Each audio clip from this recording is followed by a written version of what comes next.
Honored guests, lend me your ears.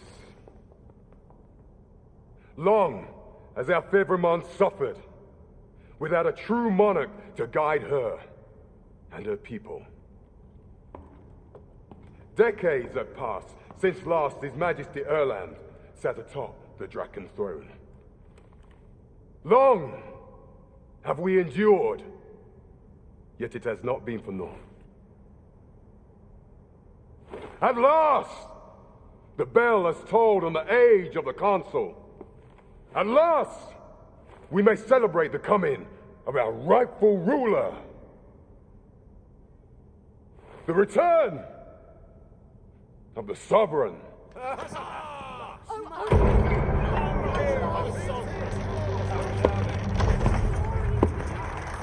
My word! Such an inspiring visit. Your Majesty shall have my eternal fealty. Your Majesty, oh, how long I have awaited this moment.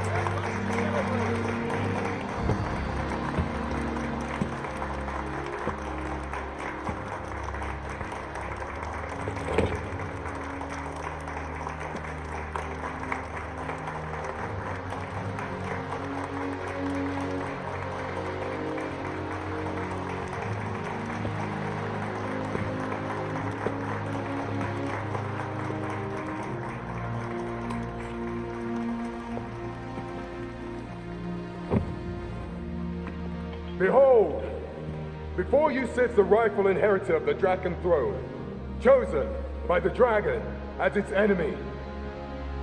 Behold and rejoice! Fortune has delivered us our Savior at last! At last! Praise be, for only the Sovereign's guidance can lead us true. All hail the Sovereign! All hail! Let all present pledge their allegiance to the Sovereign. Let us be united in the hope that our liege's reign will ne'er end. Long live the Sovereign of Vermont! Long live the Sovereign! Arisen, thou who wouldst slay the dragon, if thou seekest to behold this world in its true aspect, abandon thy reason. Cast aside thine heart and thy life both. I ask thee to demonstrate thy will, for naught but thine ambition can alter the course of the rivers of fate.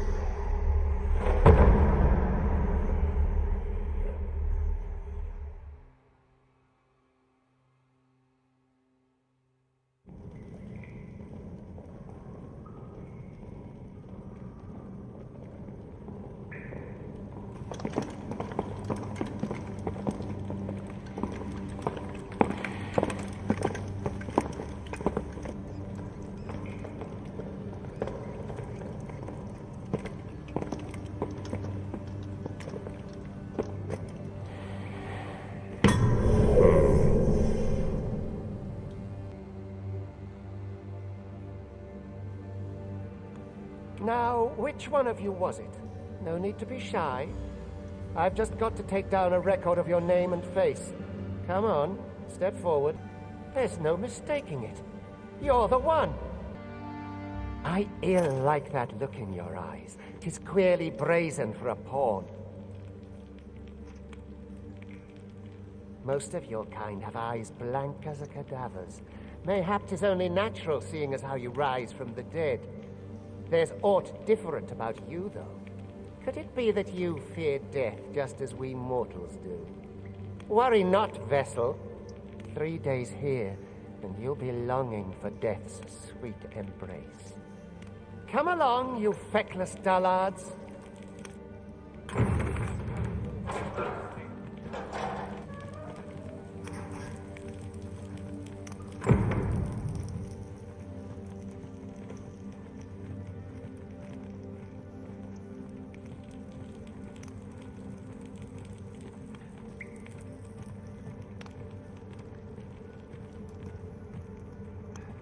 my kind of place, this. It's been a hard day. Sleeps like a log tonight.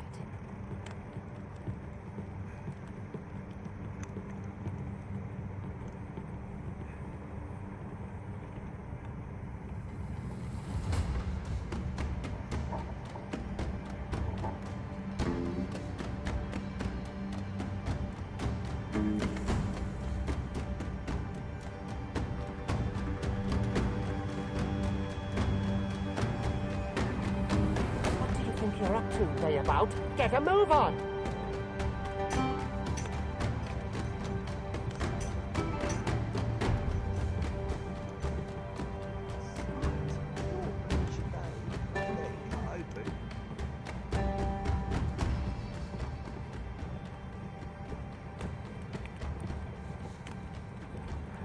Do your injuries pain you? Pray, do not overexert yourself. This is no place for one of your ilk. 'Tis harsh beyond measure. Even we pawns are pushed to the brink. You ought not anger the overseer. Let us proceed to the site. I worked hard today. I think I earned it. Venturing to Graham Way. Time for you to get to work.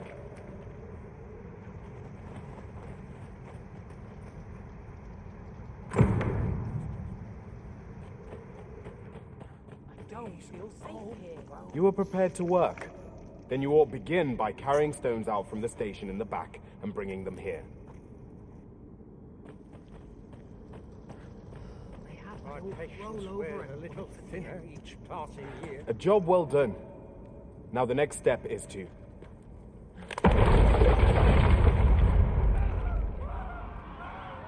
What is this commotion? Perhaps we ought to investigate.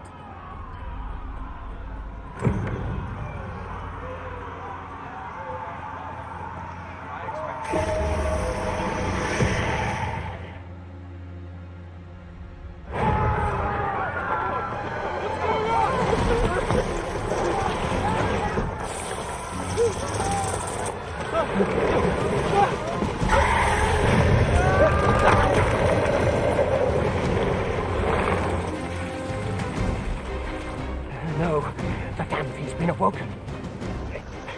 You got to fell that fiend, even at the cost of your lives!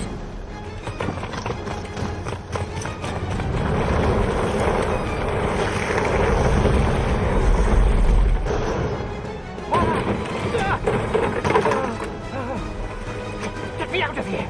Now!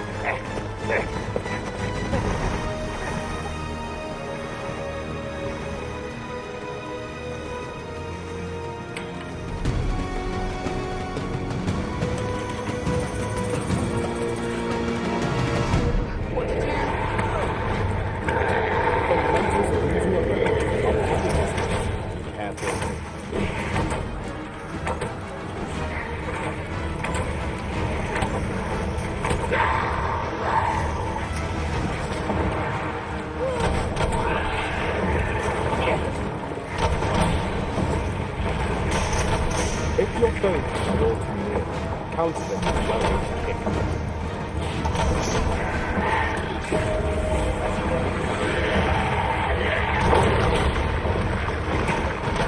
When delivering targeted strikes, I would recommend bringing to the left.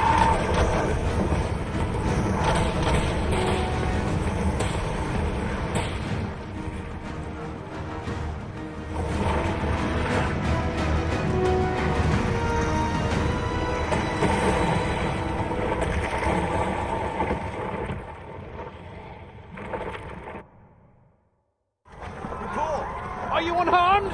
Get chase! Make ready. Do move to intercept. Consarne! You ought flee while you can. After all, your charge awaits you. You cannot linger in this place forever. You have lost your memories. 'Tis surely the work of a foul curse, but worry not. You need only believe in your own destiny, Arisen.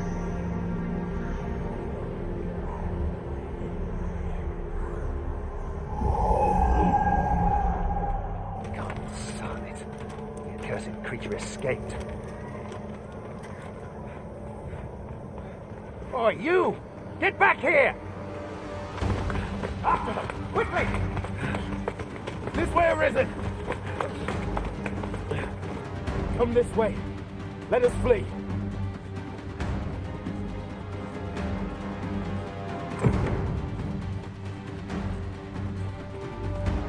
You must, John. That is the only path.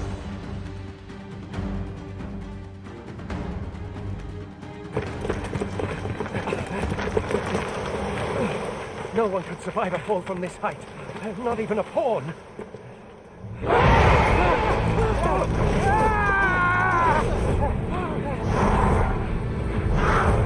Don't just stand there!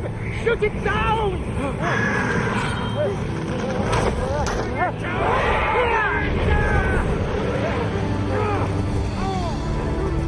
It's getting away! Bring it down! Bring it down! Go now, lost soul. And learn all you can of this world you must protect.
Pray, keep your distance, Arisen. Worry not for me. The brine may swallow me whole, but I will not perish. There is a stone not far from here, known as a rift stone. Pray, seek it out. If you're truly the Arisen, then our paths will surely cross again.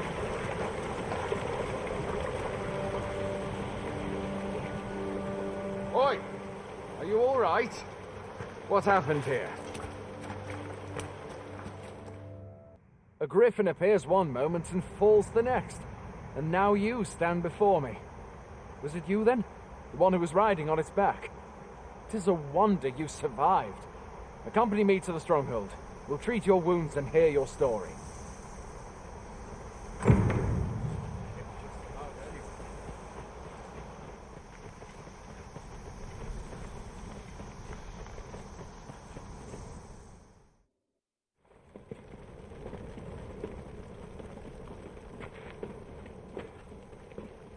Welcome, Arisen.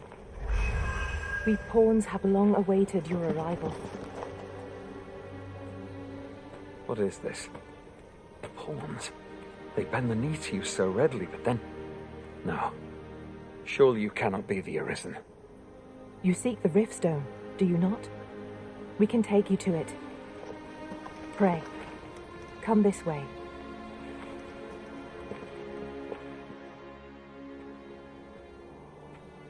Before you stands a Riftstone.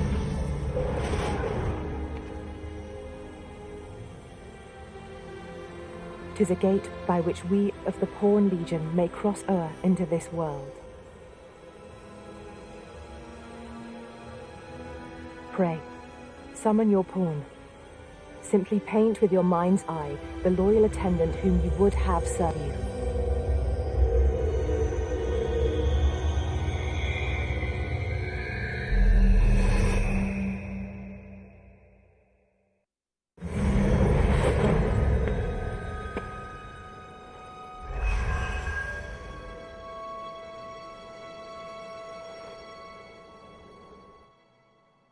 Pawns are known as Crossers of the Rift, for we are able to connect to and traverse other realms beyond this one.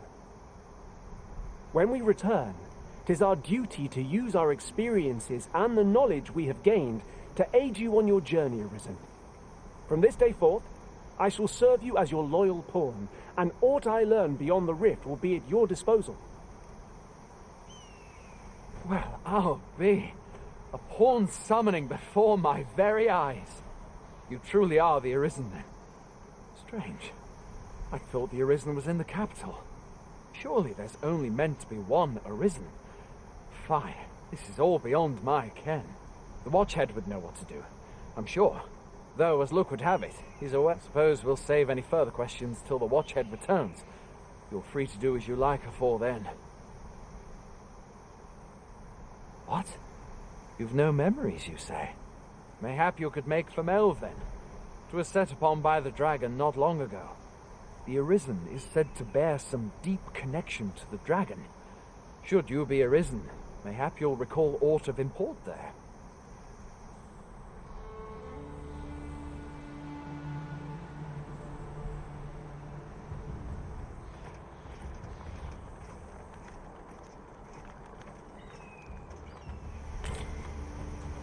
Boy there, you seem well tired. My pa always used to say, aye, being armed is better than being defenseless, even if you should stop by the inn in Melve if you get the chance. No hard feelings if you prefer. Much more to offer. We must rest, though the sun is still up. A moment long awaited. I knew it was only a matter of time before your skills reached a new height. There's no discipline that steadfast devotion cannot teach.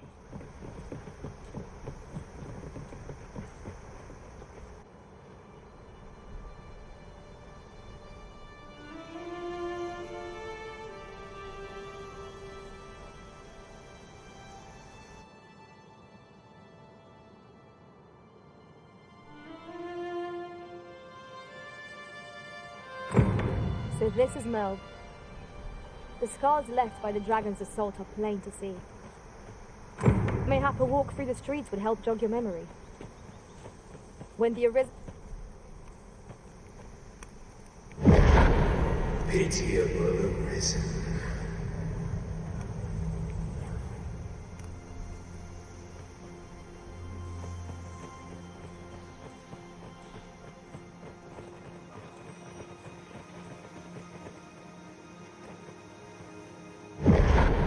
Hast thou forgotten thy destiny, thy charge?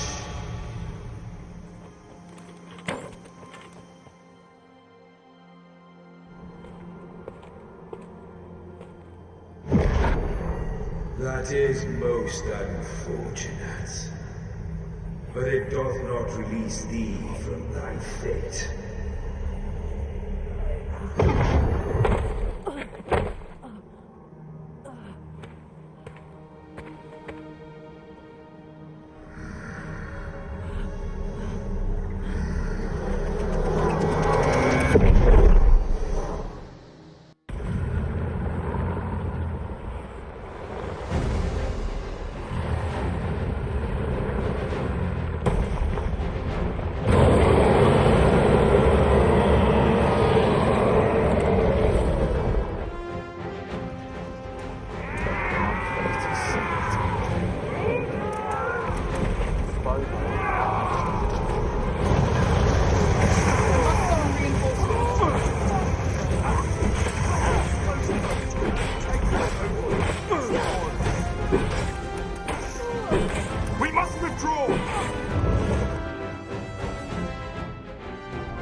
Can you hear me, sir?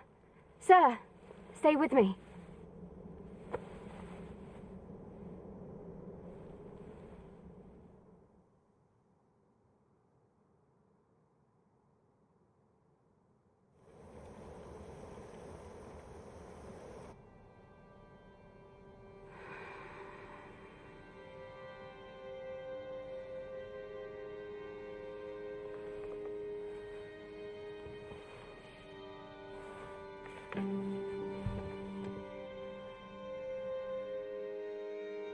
Thank goodness. How are you feeling? This is the second time I've watched over you like this, isn't it? You do not remember? Then have you forgotten that you protected me from the dragon's flames? You withstood the fire in my stead and were well and truly charred. 'Twould I have thought your life forfeit. I could not hear the beating of your heart. You hung on and by some miracle survived. Arisen. I'm afraid I don't understand your meaning. Does it have aught to do with why you were taken to the castle? They said 'twas so that your wounds could be treated, though I fear you have no memory of this either. I am of the Border Watch. Someone with arisen-like abilities came to this village, horn in tow. Know you aught of this? Has he come for you? We are to part so soon, then. Mayhap you will visit me again someday. Till then, take care. Arisen.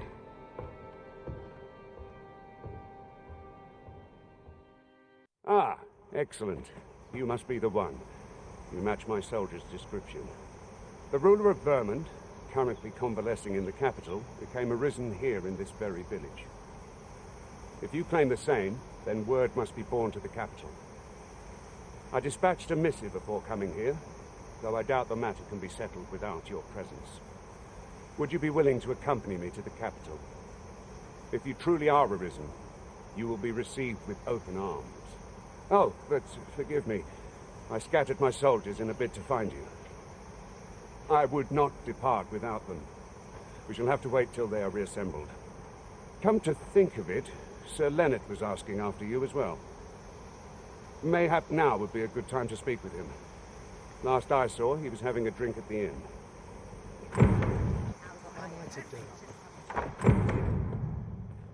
Well met. You're the one who saved Ulrika's life, aren't you? She told me all about it. It was a very brave thing you did. I'm in your debt. Ulrika's as good as my daughter. Here, consider this a small token of my gratitude. But I shan't take up any more of your time. Pray, be well. Go and open the chest.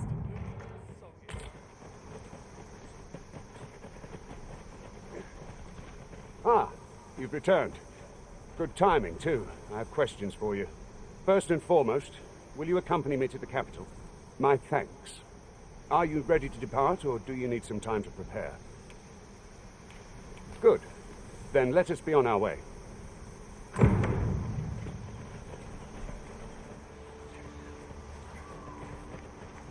Hold here a moment. I shall bid them open the gate.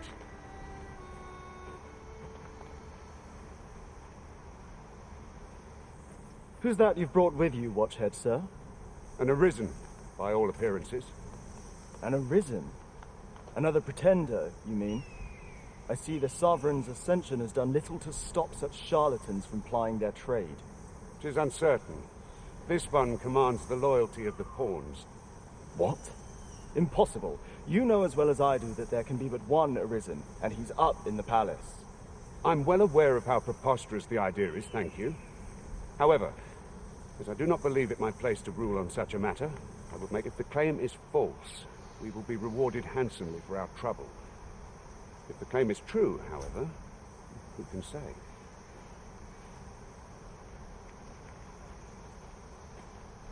All's been arranged. Come, let us pass through the gate.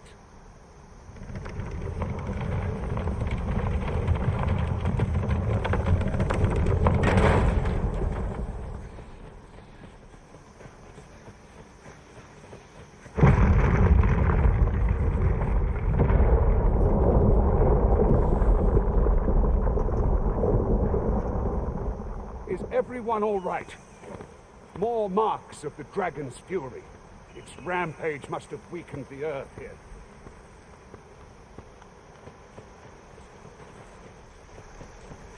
What's this? We're trapped.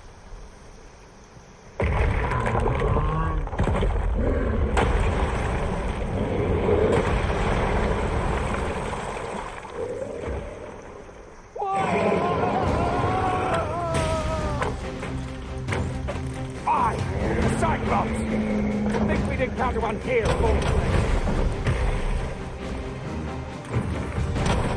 Cyclops. Pray, be on your guard.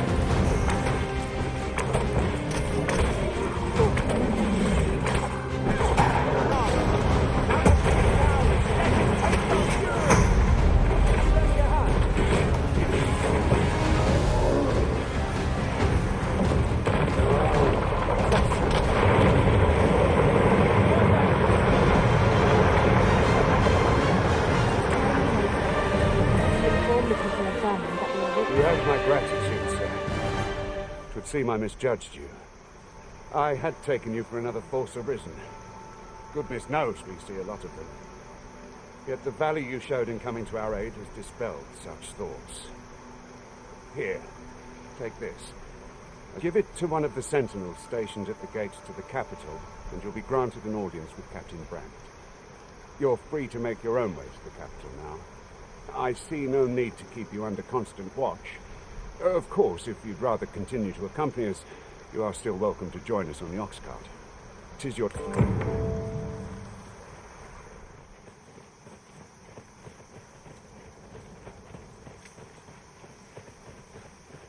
Halt! You are approaching the gates of Vernworth, capital of Vermund. None may pass without the proper documents. If you've an entry permit, an invitation, or proof of citizenship, present it now.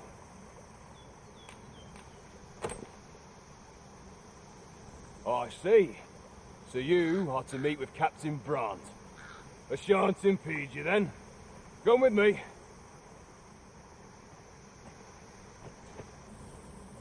I was informed of your coming, would-be arisen. Captain Brandt, you should know that this individual fought valiantly to defend the troops.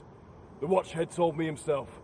As decreed by the great will of our world, there can only be one arisen. That arisen now resides within the palace. Indeed, he is our sovereign and the rightful ruler of Vermund. It follows, therefore, that this ruffian before us is naught but a pretender. You must submit to questioning. If you value your life, you will not attempt to flee. I shall conduct the interrogation myself. Stand watch outside.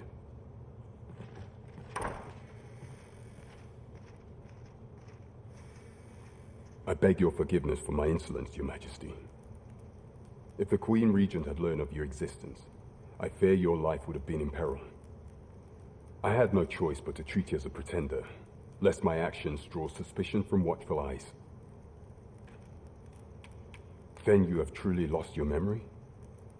In that case, mayhap I ought to explain the situation before we proceed. You, and no other, are the sovereign, the only legitimate ruler of this kingdom. Some days past, you confronted the dragon in the village of Melv, whereupon you became arisen. The people rejoiced, for our true liege had finally appeared, ending Vermund's long years of council rule. Yet, not all celebrated your coming.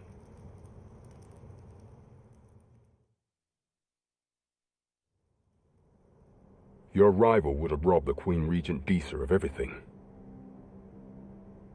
During the time of the previous council, she acted as a queen in her own right, ruling the palace as she saw fit. And just after the council's passing, when 'twas all but certain that her son would take his father's place. Word reached the castle that the Arisen had been found. To Disa, your Majesty's very existence is naught but an obstacle to her own family's continued prosperity.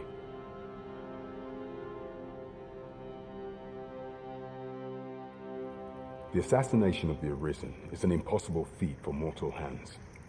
Thus, Disa chose to abduct your Majesty while you recovered from your wounds, in order to rob you of your memory with a fell curse and sell you to Batal as a slave.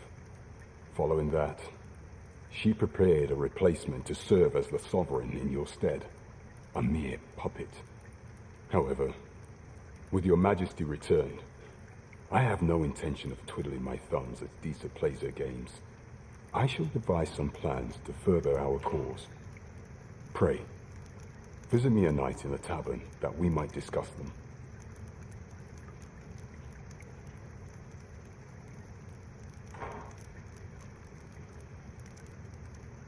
This one's cleared of all suspicion and has my permission to remain in the capital.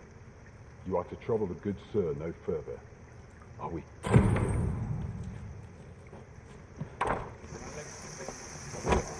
Pray forgive me, I'm in a bit of a hurry. Consign it! Get back here! You there! Did you see an urchin in a cap run past just now? Can you tell me which way he went? Many thanks. I'll catch that wreck. You're a kind one. In fact, that... Oh, apologies, but our chat will have to... I have been waiting for you, Arisen. Your Majesty, your timing is impeccable. 'Tis not a matter for prying ears. Pray, let us speak out here.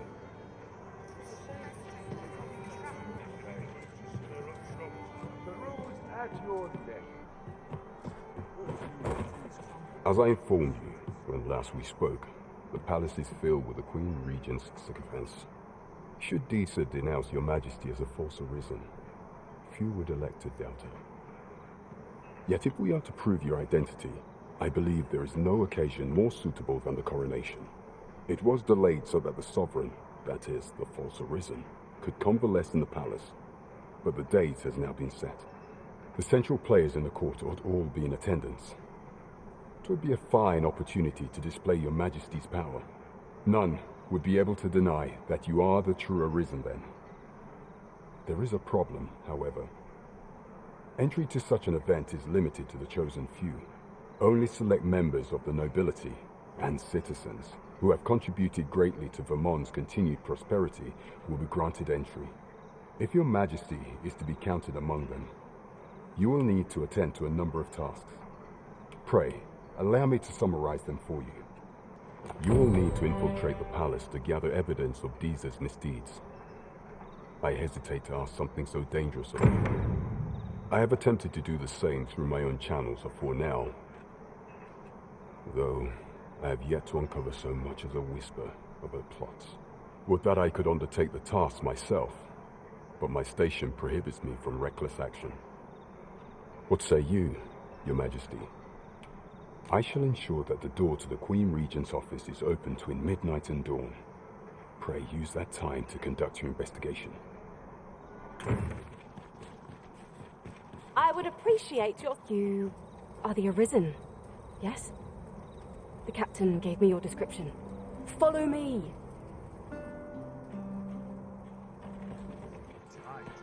It is best you move along. Should one of the other guards spy you, I will be forced to play my part. Pray, be cautious, Your Majesty.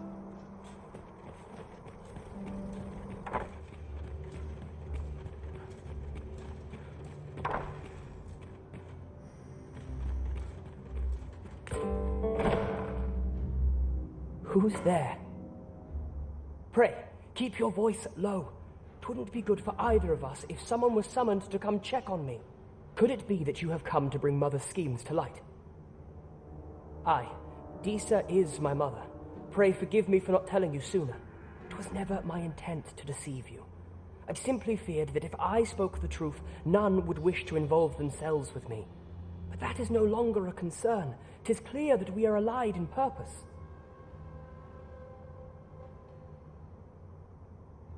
My word, you mean to say that you are the true Arisen?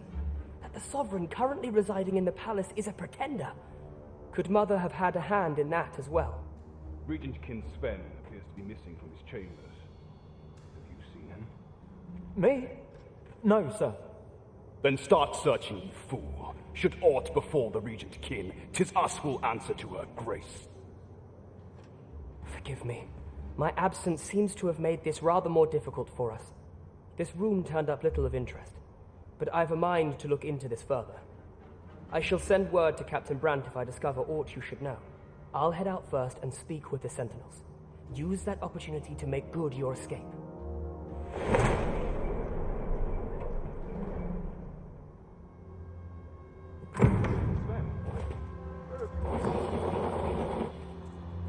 Forgive me. I couldn't sleep. I thought a stroll might clear my head. There is much we ought to tend to. How fared your mission? Was there aught suspicious to be found in the Queen Regent's office? This scrap. 'Twas part of a letter, and from Batal no less. This alone can prove little, but 'tis clear that these schemes run deep. To think, Deeza's actions have weighed even on the mind of her own son. 'Tis a surprise, but a welcome one. Deeza is the doting mother before the Regent King. If Regent King Sven is willing to aid us by drawing Deeza's focus, we may be able to gain more useful information. You have done well, Your Majesty, though I am limited in the aid I'm able to offer. It seems we were right to suspect the Queen Regent. We ought to keep an eye on her in the days to come. Of all those who serve the Queen Regent, there is but one who I have no doubt will lend his support to Your Majesty's cause. I refer to Waldar, a magistrate. Many a time has Deeza demanded Waldar amend the Code of Vermont to her own benefit. And many a time has the magistrate refused her, for he is loyal to none but the spirit of the law. As a result, he now sits in a cell beneath the palace. Our laws dictate that Your Majesty is our rightful ruler. Thus, as the staunchest supporter of the law known to the palace, I'm quite confident that Waldor will be willing to vouch for Your Majesty. What say you? Might you be willing to aid me in arranging the magistrate's release? I prepared a means for you to enter the palace dungeons. Pray, take this. This mission demands the utmost secrecy. Prithee, be cautious, Your Majesty. Should you be discovered, I will be unable to lend aught in the way of aid.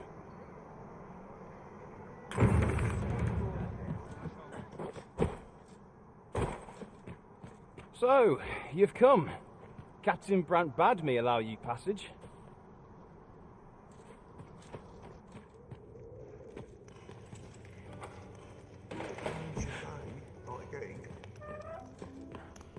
Have you come to release me from this jail?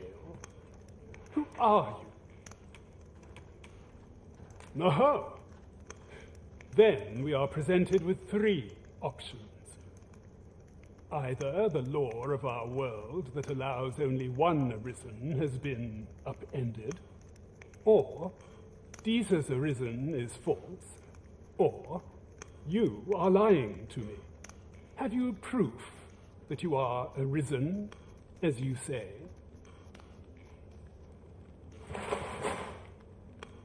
Ah, they say the Arisen's breast bears a wound akin to the dragon's claw.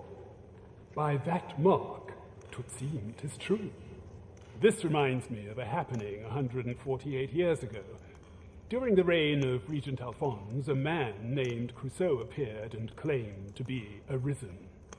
He went before the people, insisting that he, and not Regent Alphonse, was the true Arisen, the one fit to lead them as their ruler. And what befell him, you ask? Ha! Crusoe was discovered to be a liar, whereupon his head was liberated from his shoulders on the spot. I dare say your arrival portends another beheading, but whose will it be? Escape? Here, I spend my days perusing the code and deciphering old texts. I can devote all my time to my own interests, and I need not turn my ear to Deesa's absurd demands. 'Tis a paradise to me, this cell. That said, if you know of a place with a mountain of tomes I could delve into, I might rethink the matter. Tell me, does that ring any bells? I suspected as much. Then we are done here. Leave me be.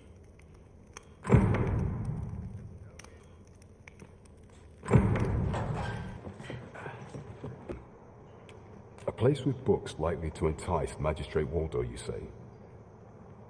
Naught springs to mind, I'm afraid. Kendrick of the Gracious Hand is versed in many things. Perchance he knows of such a place?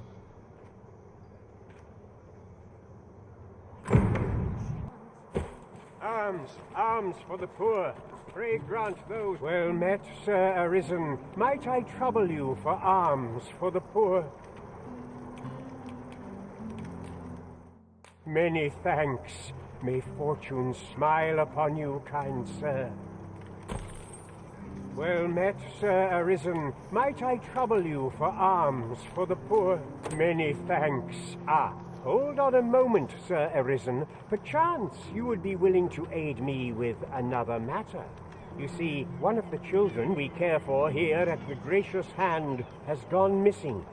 Malcolm, his name is. He's a steady lad. I can't imagine he would have run away. This building's very old. It could be that he's found himself in some strange corner of it. Might I impose on you to search for him? Might I propose we seek out new information? Malcolm's been really into exploring of late.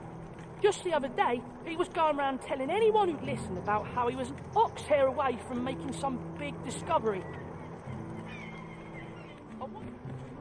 Malcolm? All he's doing of late is picking through rubble. Don't know why he bothered. Is Malcolm all right? We were supposed to go exploring together. Wish he'd woken me up. Oh. Don't we have a report to make, Master? Best be heading home. Got a crack a fuse to go. Vaults, you say? By my knowledge, they were sealed off. But you mentioned rubble, aye? Then perhaps the lad found a way through. Come, I fear there's not a moment to lose. Pray, follow me, and quickly. Ingredients are plentiful hereabouts. Shall we see if there's aught to be found while we're here?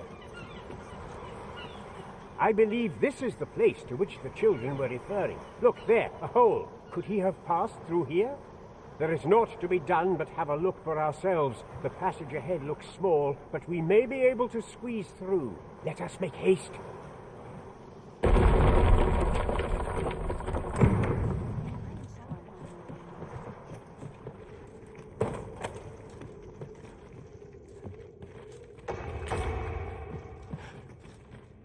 Malcolm, thank goodness you are unharmed. You have my eternal gratitude, Sir Arisen. Now I can breathe freely at last. Sir Kendrick, you'll never believe what I've found. It's just up ahead. Books, sir. Books, books, and more books. It's like some sort of secret workshop. Truly, perhaps we ought to take a look. We ought to follow close behind. Heavens above! Isn't it amazing? And I found it. 'Tis quite a find indeed. Is this some manner of archive? Why, I've ne'er seen so many books. This collection must be worth a fortune. Might I ask that you not share the existence of this place with others, Sir Arisen? We cannot allow the knowledge accumulated here to be misused or mistreated. We ought to entrust its care to someone worthy, someone who can appreciate its true value. Pray tell me if you know of such an individual.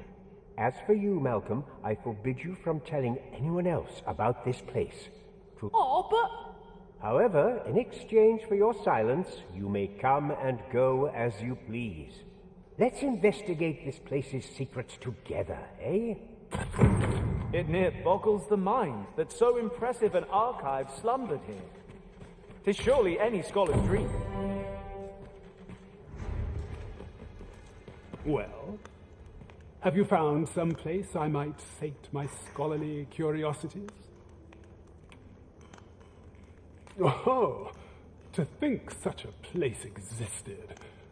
Guide me outside, then. If you can deliver me from this pit, I ought to be able to find the rest of the way on my own.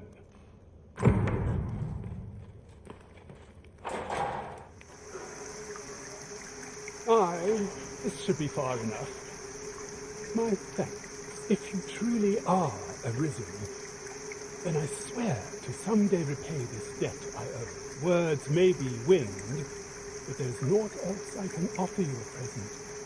Mayhap the knowledge I've gained reading tomes of Eld could be of some use to you.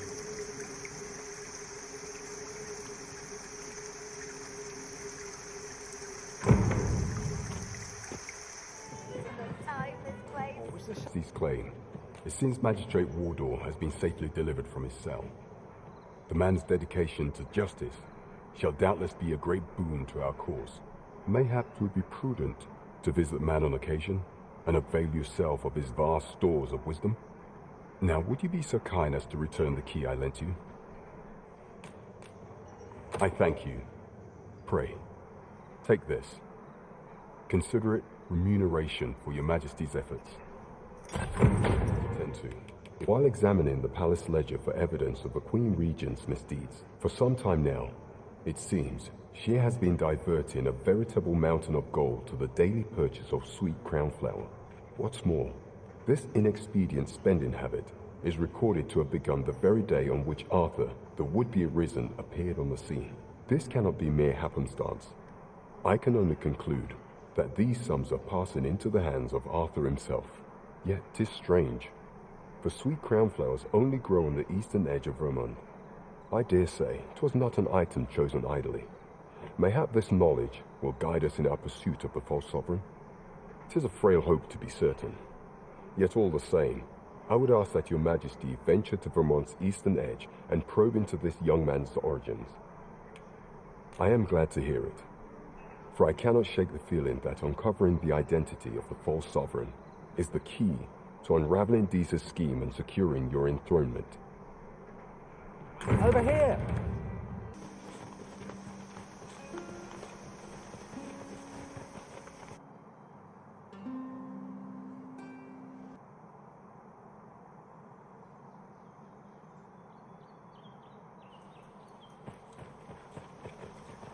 You there! Are you looking to enter the village? You'd best go elsewhere, friend. What's wrong about this place? There's no business to be had here, that's for sure. That man just now seemed rather on edge. What could he have seen here to inspire such suspicion? I think it is. Oh, you wonder how I know? For starters, it isn't just me. I'm not mysterious about it. We've our sources, and that's all I'm saying. But don't worry yourself. I'm actually on your side. Can't offer you any help, though. But still, I suppose I've a hefty wager riding on you, cuz. Do to someone else what I just did to you. What could she have meant by that?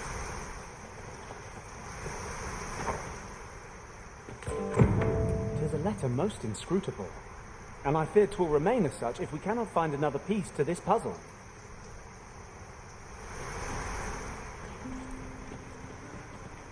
Greetings. I must say I'm impressed by your intuition, sir. I trust you are enjoying your sojourn in our fair village. If you have any questions, ask away.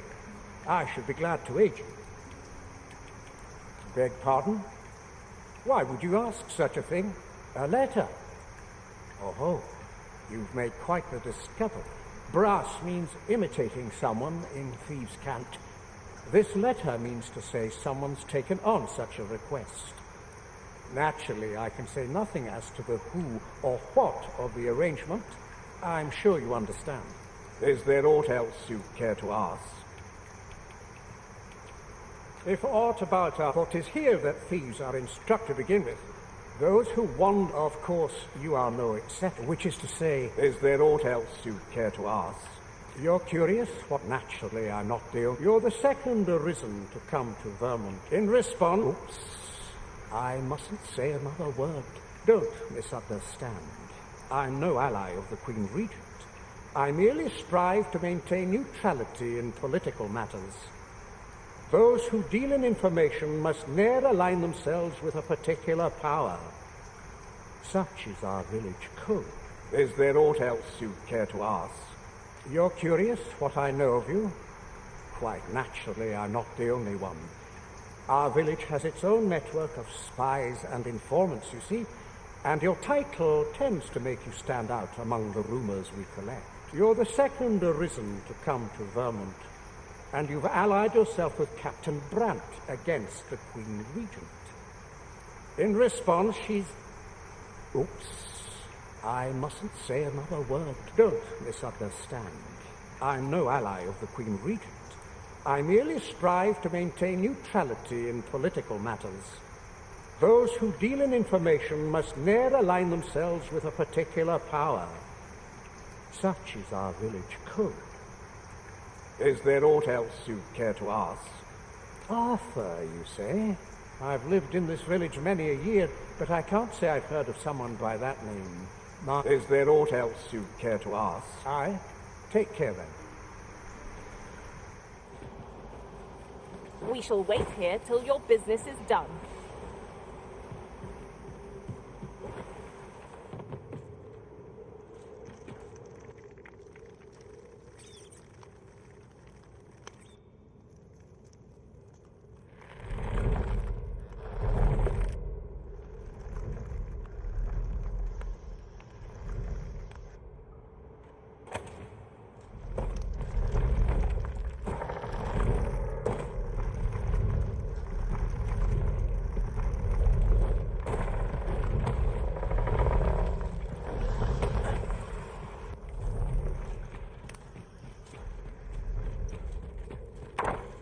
You made it after all. Guess that means I win. Oi, you lot best pay up. Dear me. You didn't disappoint, did you? You've done well. Seems only fair I answer any questions weighing on you. Go on. Figures you'd want to know about him. We're supposed to be neutral. Ordinarily, I wouldn't say a word about one of our jobs. But I suppose I can tell you, the situation being what is. His real name is Dara. He was one of us, but he's been exiled. We had no choice, see? After he went off to play the false arisen. We're men and women of shadow. Center stage isn't our place to stand. That's why he was cast out. He'll ne'er be part of our village again. That all you wanted to ask? For all this, Dara was in line to become the next thief minister. But he failed. Took a massive injury to the chest during the trial. So the title fell to me. That's when he went off, saying he used the scar in his chest to pose as the Arisen. And what a scheme that turned out to be, eh? Now he gets to sit pretty on the best seat in the kingdom. Still, you'd have a hard time proving that he's not who he says he is. He's a wily one, that Dara. Always was careful not to leave behind a shred of evidence. But we can't have him thinking that he gets to go off and enjoy a peaceful life in the lap of luxury after breaking our code. Methinks he needs something to remind him of the debt he owes us. Here, this should do the trick. Aye, till next time then.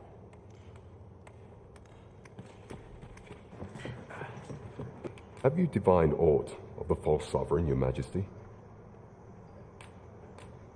This appears to be a bill calling for the arrest of a man named Dara. But hold a moment. Does this man's countenance not bear an uncanny resemblance to that of the false sovereign? I see. If Your Majesty is certain that the two are one and the same, then I am convinced as well. Ah, but of course. I surmise Your Majesty intends to post the bill and invite suspicion. A clever plan. The Queen Regent will be forced to deny any connection to our new sovereign, yet will be unable to remove the bill from the public eye. Furthermore, 'twill serve as an attestation to Dara's existence, which shall remain an undeniable truth till the man resurfaces. And all the while, the doubts lurking in the hearts of the citizenry will continue to deepen. A clever ploy indeed. I shall attend to this matter personally. I've no doubt that this bill will prove its worth in due course. You have my gratitude, Your Majesty. There is much we ought to tend to. If we are to strengthen Your Majesty, do not forget that we work in Your Majesty's claim for some time now, and so, in our false sovereign's identity, but may up approaching the false sovereign. What say you, Your Majesty? My thanks. Some of the sentries posted on masquerades are under my command. Once your infiltration is successful, you here. Take care, Your Majesty. Masquerades being as they are, much is made of appearances as such gap. This way, if you please. I must ask you to comport yourself with the utmost civility while you are within.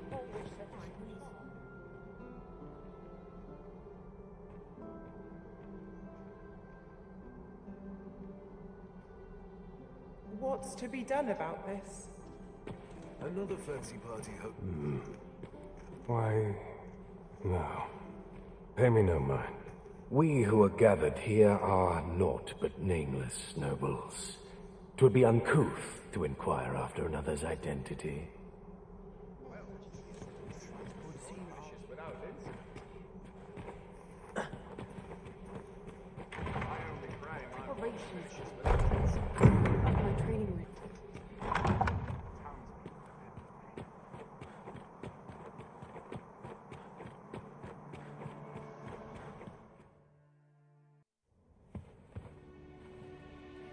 Well now, you're... What is it? Has something happened? We have it on good authority that a suspicious individual passed through here. We need to scour the area. Well, scour all you like. We'll find In here. I've been here the whole time.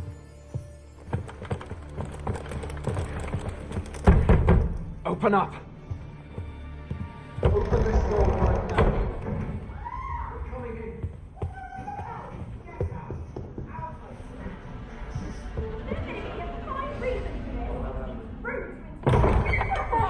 You're dressed rather austerely for a patron. My humblest apologies, Lady Wilhelmina. We've had reports of an unseemly character in the vicinity, you see, and... Preposterous. I was out front till but a moment ago, and I did not see so much as a shadow. Be that as it may. You are excused. Leave this place, ere you invite our noble host's wrath upon yourself. I will summon you if aught is amiss. Pray forgive the intrusion. And what business have you here? In the nobles' playgrounds? You've the face of someone in search of a juicy morsel. Would you be looking for this, perchance? Come on, then. Keep pouring. Do you take me for some green lad who can't handle his cups? I'm your damned king, and a king deserves royal treatment. Of course, Your Majesty. Tell us, Your Majesty, would you prefer more drink, or shall we find some other way to amuse ourselves? Aye. Let's change things up.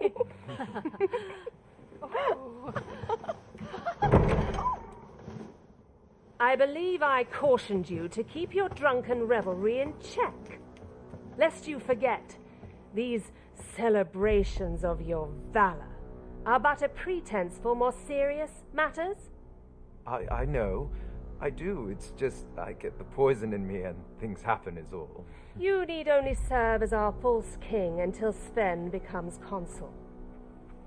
Till then, however, you would do well to remember that your role demands a certain degree of dignity. I trust you understand your position, Your Majesty.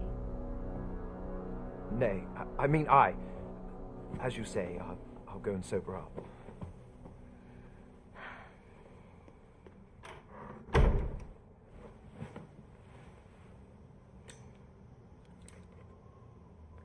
Why not remove yours as well? This is not the masquerade hall, and we now find ourselves quite alone.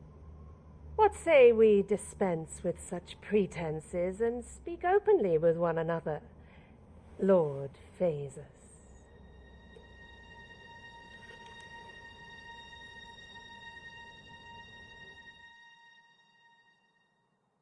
That will do.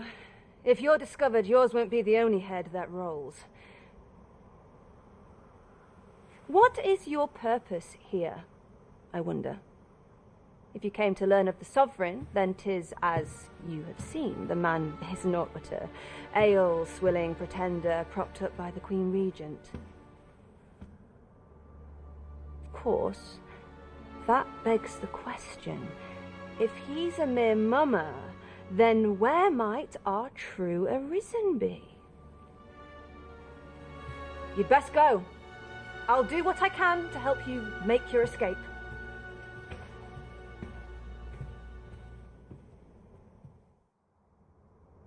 As you can see, I run an establishment that caters to certain pleasures. You're welcome to come and play anytime, if you escape with your life, that is.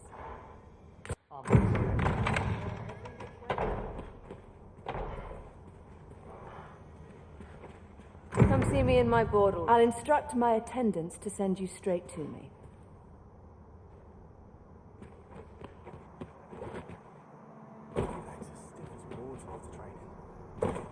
Oh, master.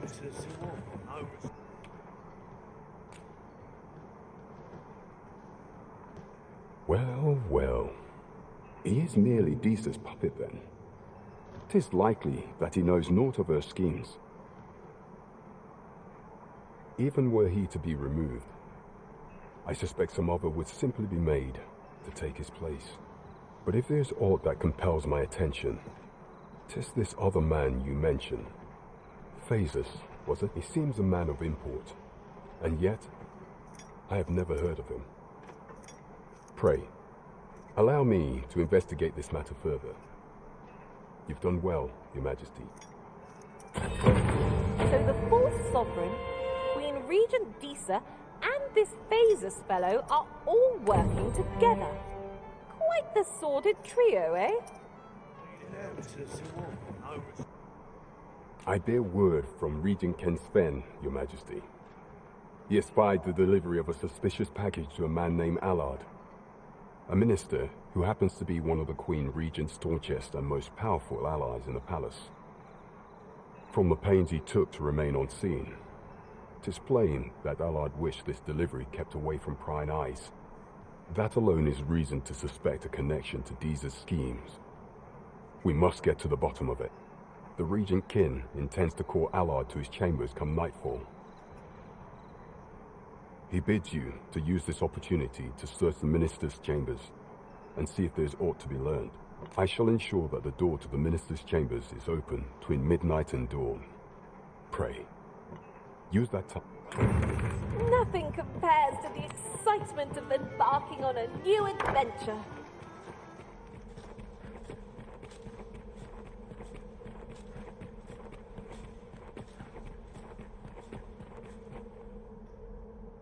What business could be so pressing that I must be summoned at this late hour? I would not presume to know, my lord. However, it must be a highly sensitive matter for the Regent Kin to request a private audience. Oh, Perhaps the boy has finally grown wise to the benefits my favor can bring. My lord, if someone were to overhear... Oh, unring your hands, you fool! As if anyone in this palace would dare say a word against me. Now, if Wilhelmina calls, tell her to await me in my chambers.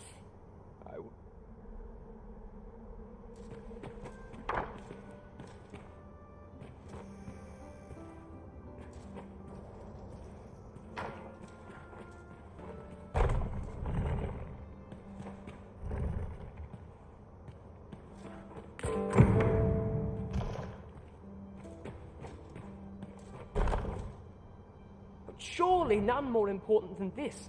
I speak of the ascension of the sovereign. Indeed. But that, Your Grace, would be better discussed in the presence of your mother.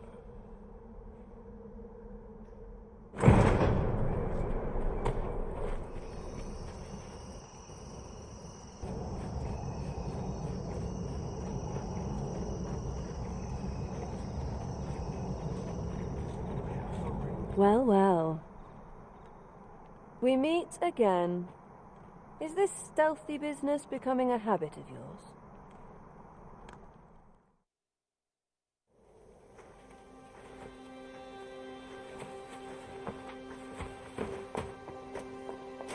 Oi! Who goes there? Who's there?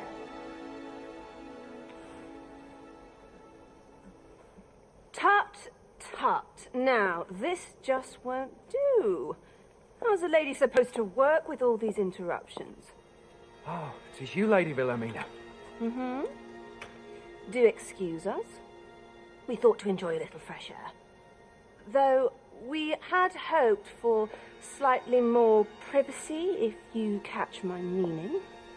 Apologies, my lady. But might I ask the name of your companion? Are you sure it would be wise? Such knowledge has been known to cost a man his head. Understood, my lady. If anyone asks, I shall say I saw naught.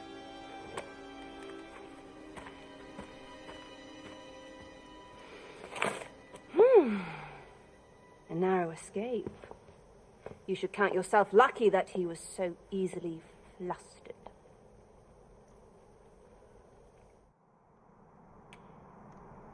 I don't appreciate having my motives questioned.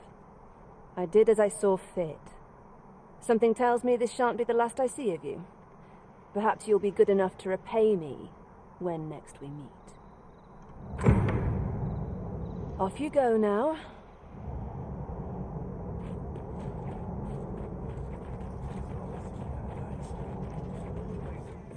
No sense dwelling on what others. Whether am I to do? You? My thanks. You know, many of us... Yet there is... I lived but one man. 'Tis no simple matter. Here I... My sincerest apologies. Lady Wilhelmina is attending to a patron at present.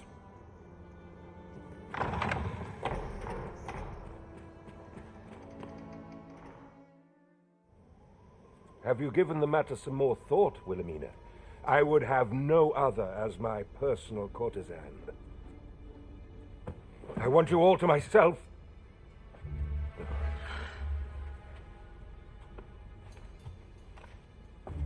When I imagine you in the arms of another, my heart feels apt to rend itself from my breast. Allard, pray forgive me, but I think 'twould be best for you to leave.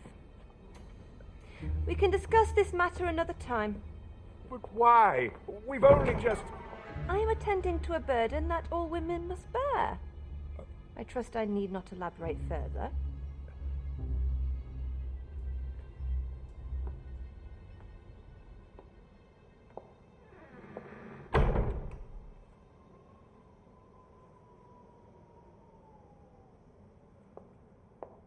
I did not take you for the voyeuristic type. Why don't you come in?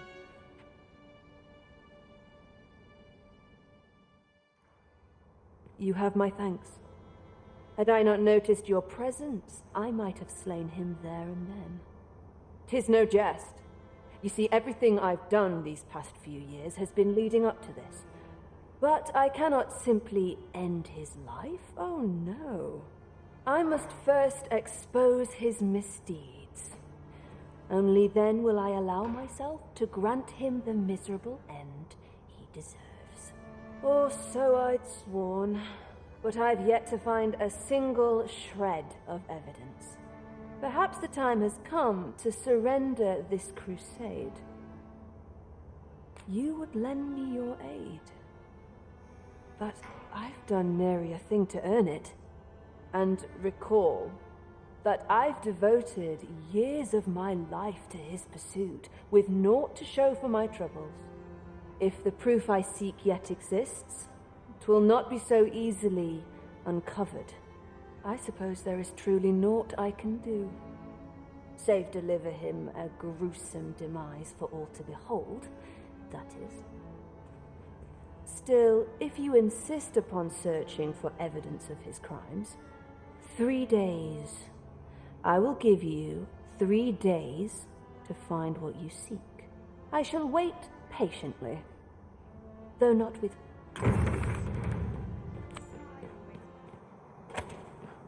So, you've returned. I confess, I thought you might not. I was ready to settle things myself. Well, did you find what you were looking for? Thank you. I can't believe you found this. All that remains is to end that man's life with my own hands. I've no other tasks for you. This partnership of ours has come to a close, unless you intend to see this through till the end. You're a curious one, aren't you? But what's just as curious is that I can't bring myself to refuse you. All right, if you're offering your aid, then I'll gladly accept it. Come with me.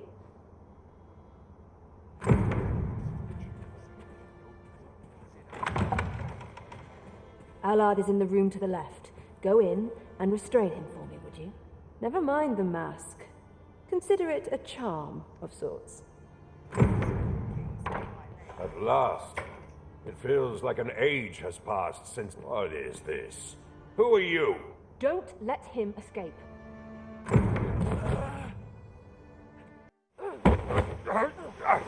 Get your hands off me, you fiend! Don't you know who I am? Oh, you hanged for this impudence! Oh, Allard. I've always wanted to see you like this. That voice... Wilhelmina! But why? Why would you... Do you still fail to recall? Even with this mask staring you in the face. But I suppose for a man such as you, a little murder here or there is hardly worth remembering. What mockery is this? In your youth, you slew 2 individuals. The merchant whom you served and his wife. They had a child, as I am sure you are aware. A newborn babe who was spirited away by her loyal wet nurse. You mean to tell me you were their child? But how can this be? Your mother, she was a beastren. Surely her child would be one as well. A fair assumption. But for better or worse, I didn't take after my mother. Save for in one respect.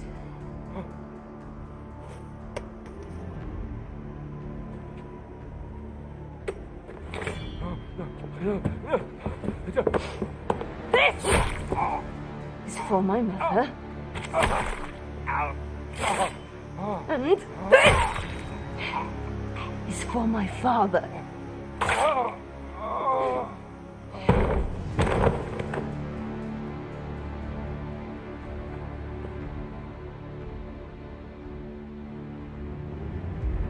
The time has come for all your sins to come to light, Allard.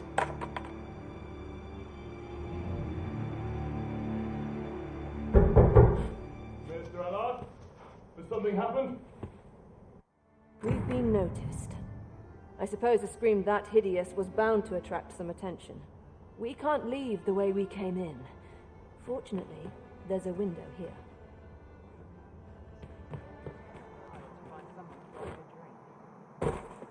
You have done what you set out to do, I trust.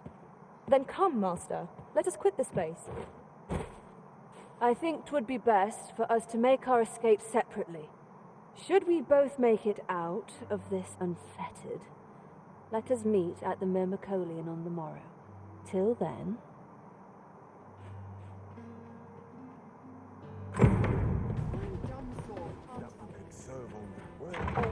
Thank you. I finally achieved my purpose here, and I owe it all to you. 'Twould seem the residents of the palace have chosen to treat Allard's untimely passing as an accident. I imagine they deemed it safer not to make a fuss of the incident after perusing the evidence you uncovered for me. Shrewd as a den of foxes. I truly cannot thank you enough. Just this once, I'll give you something special. I'll grant unto you the sweetest of dreams.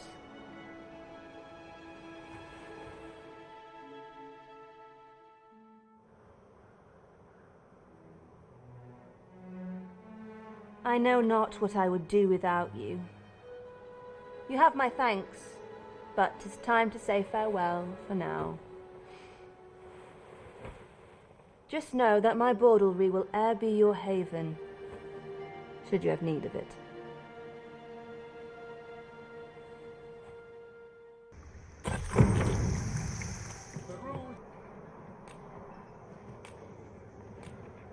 I know this sigil well. 'Tis the crest of the neighboring country of Batal, a land with which Vermin has no official dealings at present. Let me see. It reads, "True to our word, we offer you the power of the Godsway.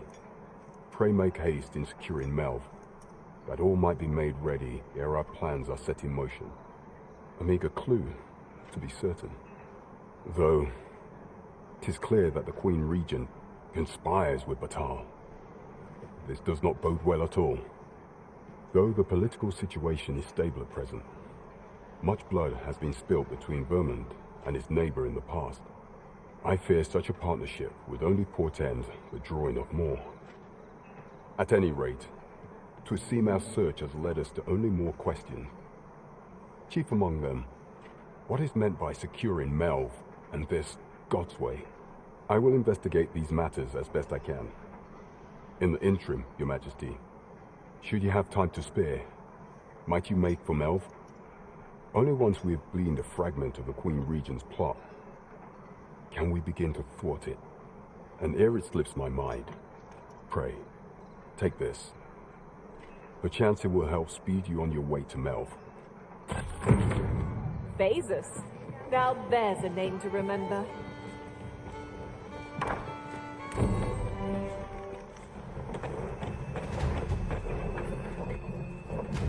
You shall find no ally.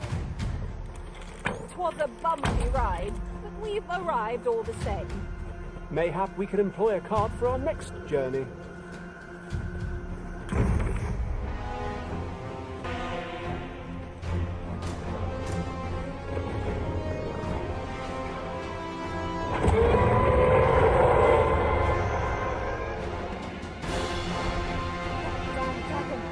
Hurry, everyone! Get yourselves to safety! Over there. I'll fell that thing myself. There you are. You will share my desolation.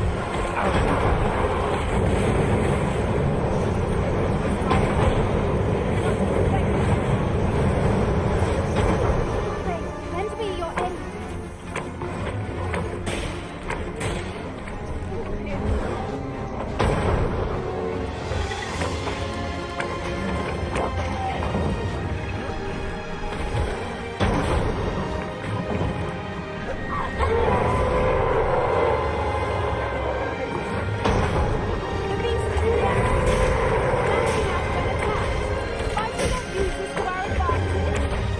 Understood.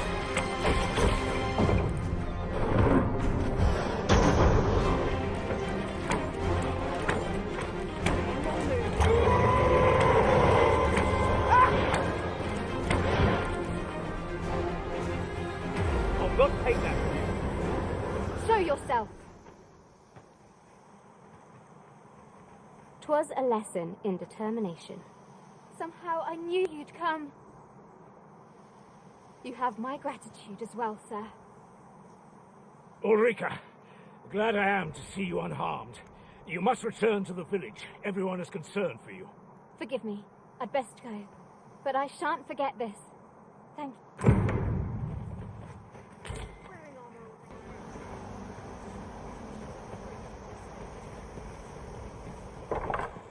E'er since the reign of Rothaeus, the founder of Vermund, the village of Malv has played an indispensable role in the defense of our kingdom against the dragon. Yet twice now has the dragon set upon this village, inflicting numerous casualties before being allowed to flee. The fault here lies with you, Ser Ulrika. You have failed in your duty as acting chief. With all due respect, Sir Martin, our village has dispatched many of its young hands to the northern stronghold since its completion.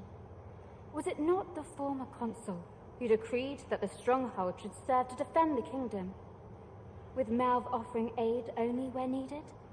Yet the stronghold has remained entirely silent to our plight. How can you say that the fault is ours to bear? I know of no such agreement. At the very least, Queen Regent Disa has mentioned naught of the kind. But I'm quite sure the consul... You would dare misrepresent the words of the dead? Or do you mean to imply that the Queen Regent has spoken falsely? If so, then Melv's problems run far deeper than I had thought.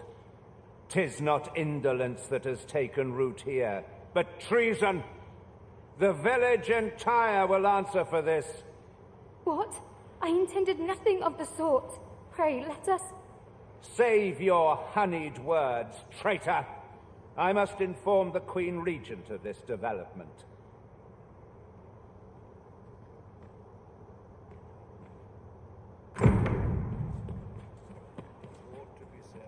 You came to see me?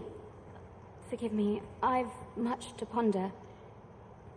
Still, how would you like to stay the night? I've yet to repay you for aught you've done for me. 'Twas by your godly efforts that Malv escaped the worst of the dragon's assault. The people of this village are more precious to me than life itself. To lose them would have been the end of me. I wanted to tell you that. Now, 'tis time we slept.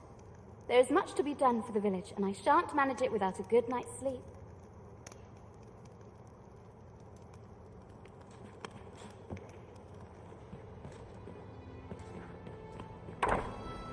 Where is Ulrika? The Queen Regent has declared that Ulrika be apprehended as a traitor to the kingdom. All who seek to abet her will be tried in turn. Bring her before me at once. Ulrika is gone. What? She stole away in the dead of night. Ask around. Several witnesses can confirm it. I cannot say why for certain, but I imagine she took your words to heart, Overseer. Realizing her plans for rebellion had been found out, she chose to abandon the village, for our sake. You would have me believe that Ulrika was acting alone? That the rest of the villagers harbor no rebellious intent? Aye, that's the long and short of it. Very well. I shall take you at your word, sir. However, the absence of a leader will sow naught but chaos. For the time being, your village will be in our hands. If 'tis as you say... Ah, there you are. There's aught I would ask of you. It concerns Ulrika. You've heard she fled the village, aye?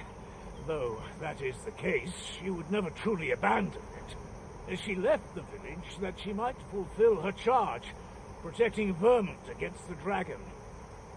But as for where she went, I do not know.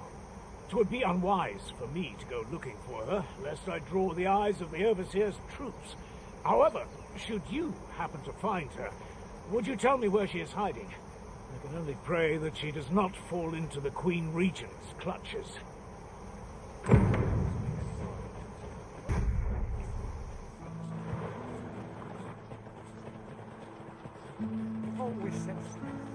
No! I'm not sending anyone into that cave! But Jonas, isn't it your duty to aid our people? I've held my tongue till now, but no longer. You would leave one of your own to die. This is impermissible. A village is nothing without its people. Sacrificing that poor soul amounts to cutting off your own arm. As Half's leader, you ought to strive to do whatever you can to bring him back alive. Can you truly say this decision benefits your people, Jonas? Who are you to question me? I'll suffer none of your impudence, outsider! Be gone from our village! I, Jonas, I am an outsider, and therefore have no reason to heed any commands you would give. I shall follow my own will, and do all those with the strength and courage to do the same. Join me at Stormwind Cave. We've been called upon to render aid. Let us make haste.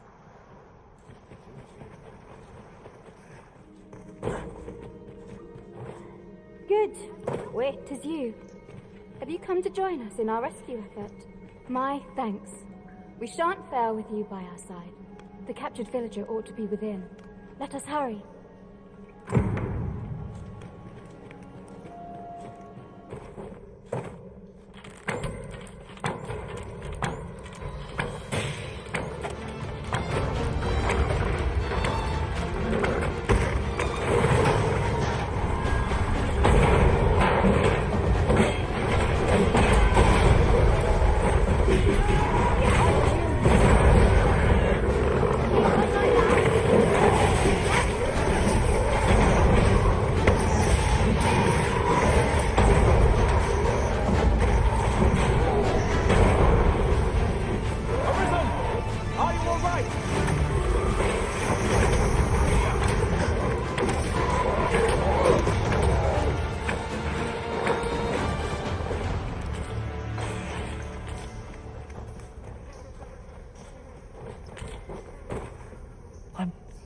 I'm saved.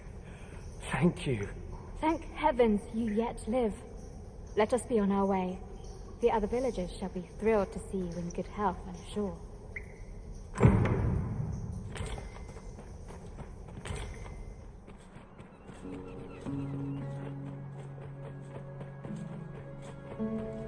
You have returned triumphant, I see. Oh, what a relief.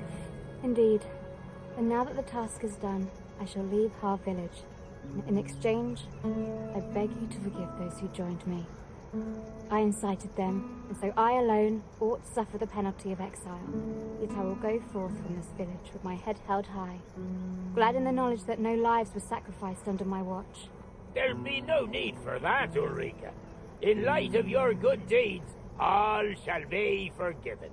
After you left, we who remained discussed that which our village treasures most. It is as you yourself have said, a village is nothing without its people. We ought to have learnt that lesson well after the dragon chased us from our homes. Yet 'twas your heartfelt plea that reminded us of it. Ulrika, would you honor our village by becoming its chief? 'Tis our hope that you will guide us, and that your kindness and wisdom shall unite our people, human and bestian both. Aye, if that is what is needed, I shall rise to the call of duty. I vow to protect this village and its people with my life.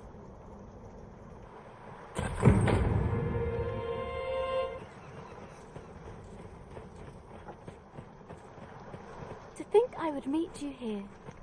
Or were you searching for me? I cannot return to Melve, not till my name is cleared, not till the dragon is found. This village also suffered the dragon's attack in the past. I intend to stay here and investigate its whereabouts. Pray, give my regards to everyone back home.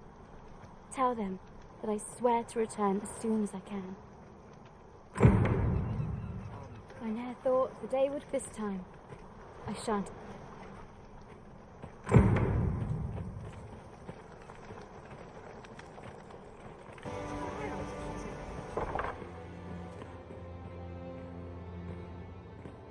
Ah, 'tis a relief to hear that Ulrika is safe. Mayhap there is aught I could do for her, pervasive though the Queen Regent's influence has become. My humblest thanks. You've proven a friend to Melv and me as well. It isn't much, but here, I would not see you go unrewarded for your trouble. A firm resolve has taken root in my heart since we met. I may be past my prime as a fighter, but I can still teach. And if anyone can master this technique, 'tis you. Go on, humor an old man. It is good to know that Ulrika is safe. Well met. Glad to see you in good health. The tyranny of the Queen Regent's faction knows no bounds. Passage into and out of the village is restricted, and we're being treated as slaves. I had intended to endure it till Ulrika returned to us, but I fear the villagers have already reached their limit. I'll be honest with you, as you've earned my trust. We've a mind to leave this village for good. The dragon's flame has devastated the land here. Many of the villagers question whether it is worth attempting to restore it. When I mentioned as much in a letter I had smuggled to Ulrika, she told me that the village she's staying in would be glad to take us in. Only problem is how we're going to get past the soldiers. They've confiscated all weapons to forestall our escape. Perhaps if we could reclaim the stolen weapons or find a means of procuring some anew, we could force our way out through strength of arms. Alas, we villagers are kept under constant watch. It would be unwise for us to attempt aught on our own. You are our only hope in this matter. Pray. How are you faring? Have you been able to procure any weapons for us? You've reclaimed our weapons. Well done, sir. I am certain the other villagers shall be glad to arm themselves with their weapons of choice. My thanks. I'd wager we stand a fighting chance now. The time has come to leave this village behind.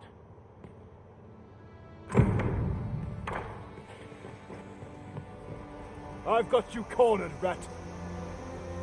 Don't fret, I've got you. With me!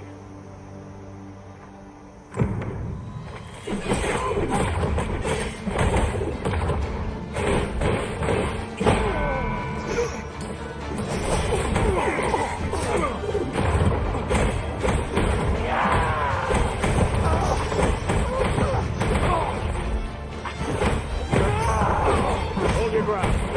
Drop in our foe approach. Have courage!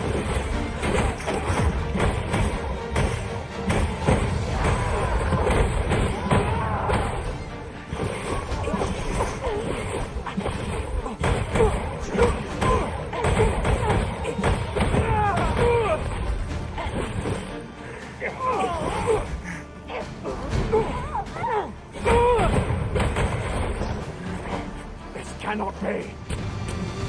Retreat! We must withdraw and regroup.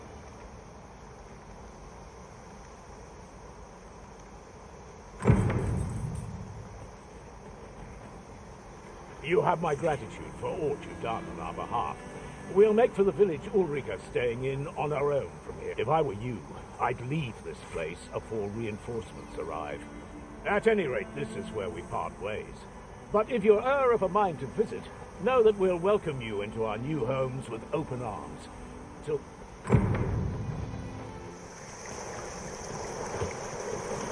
I heard what transpired. Thank you for fighting on my people's behalf. You cannot imagine my relief when I beheld that everyone had made it out unharmed.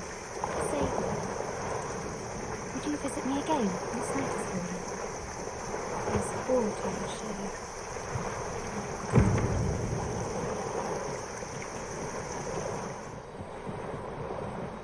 If you've come, glad I am to see you.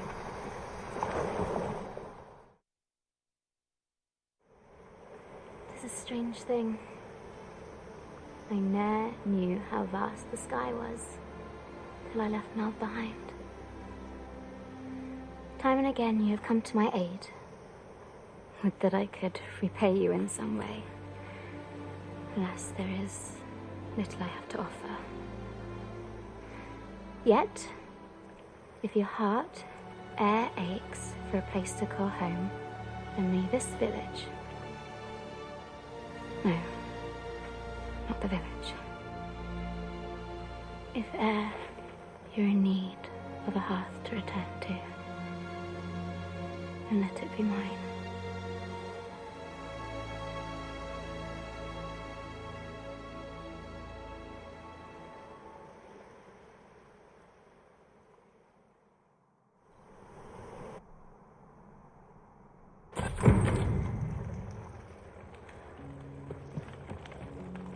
Whate'er trials we may face, I shall see this village and its people safely through them all.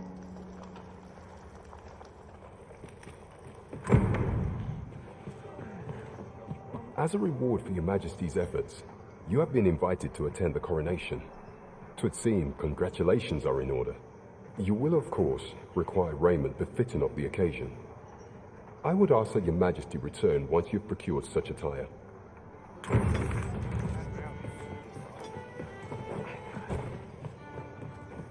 There is much we ought to tend to if we are to strengthen your Majesty's claim as a true arisen. All shall change once we have attended the coronation. If your Majesty has any unfinished business to attend to, 'tis best you do so before we depart. Very well. The coronation is to take place on the morrow. We shall depart early in the morn, so your Majesty would do well to get a good night's rest.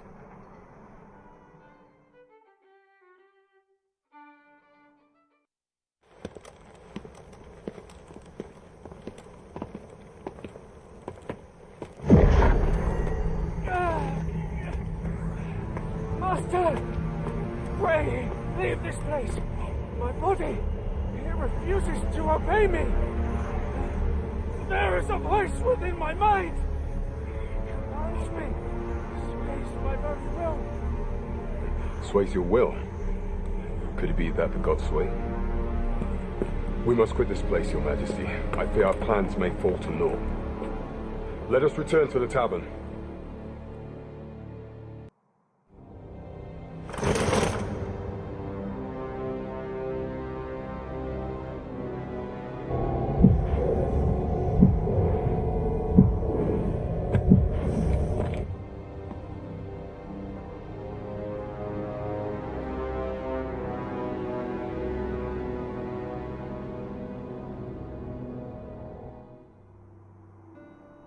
We've been had. The false sovereign commanded the pawns at the coronation, proving his own power as arisen. According to Regent King Sven, the pretender was wearing some sort of lavish necklace at the time. I imagine this artifact is the Godsway mentioned in that letter. Perchance 'tis a tool that grants power akin to that of the true arisen. 'Twould do much to explain the events that we have beheld afore now. Alas, unless we find some way to unmake this Godsway's power, proving your Majesty's legitimacy shall be difficult indeed. Pray, allow me time to search for a way forward. I shall inform your Majesty when I have prepared a plan of action.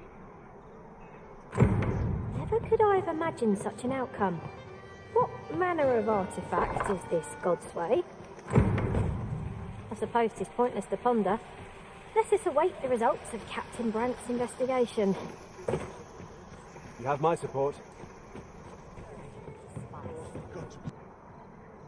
Regarding the matter of the Godsway, I fear there is naught to be done, save for your Majesty to venture to Batal, where you might uncover the false sovereign's secrets directly. The sigil upon that letter from some days past, or the crest of the Batali Palace. Surely this ought to be found therein. Yet official dealings twixt Batal and Vermund are suspended. Passing through their fortress will prove a difficult task. With such hindrances in mind, I thought to prepare this. Few may pass through Batal's fortress, save Beastren merchants. With some coin, I was able to convince one such merchant to grant us that entry permit. It ought guaranteed passage through the border checkpoint, but alas, 'Tis intended for a beastren. You shall have to act the part. But as to how that should be done, I'm shamed to say I do not know. He's writing. A merchant, eh? Have you an entry permit? Hold a moment. That cart has priority. Lord Phaesus is come! Open the gates!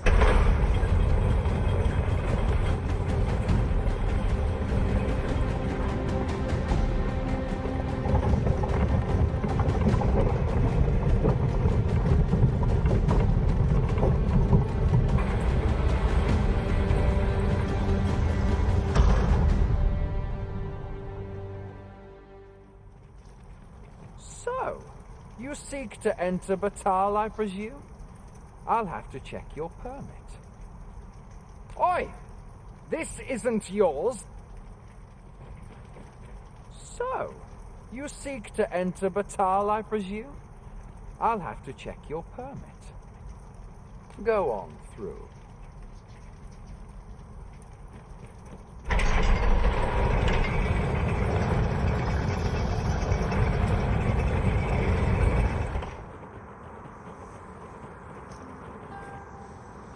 So, after breaking free of the chains of slavery that once bound you to this land, you return of your own volition.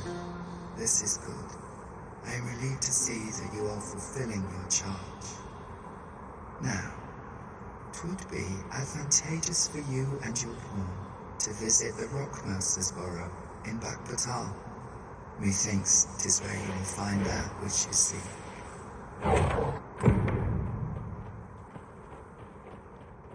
Leave off!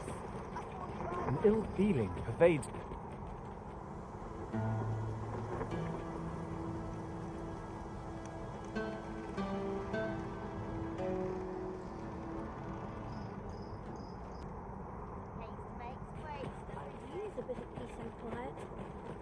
What business have you here? Does that make you the Arisen? Be at ease. I bear you no ill will. My name is Manella, and I have the honor of serving as a go-between twixt Her Majesty and the Guard. Come, let me buy you a drink. We've much. Peruse at your leisure, sir. The people of Batal view pawns with great prejudice. They're even forbidden from setting foot in the capital.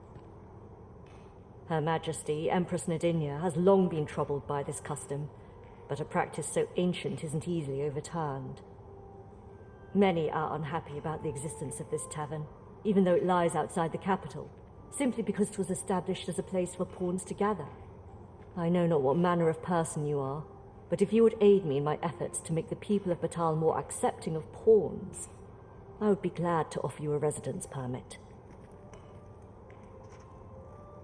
'Tis a bargain more than fair, for those who hold such permits may remain in Batal without having their activities questioned.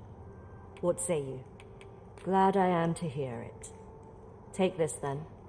Simply show it to one of the sentries, and you'll be granted entry to the capital. Oh, and if you encounter any troubled Batali along the way, I bid you assist them. They are harsh in their persecution of the pawns, but were they to be aided by the targets of their ire, mayhap a few stubborn hearts would soften. A simple plan, I know, but 'tis the only one available, or so it seems to me. I bid you good fortune, Sir Arisen.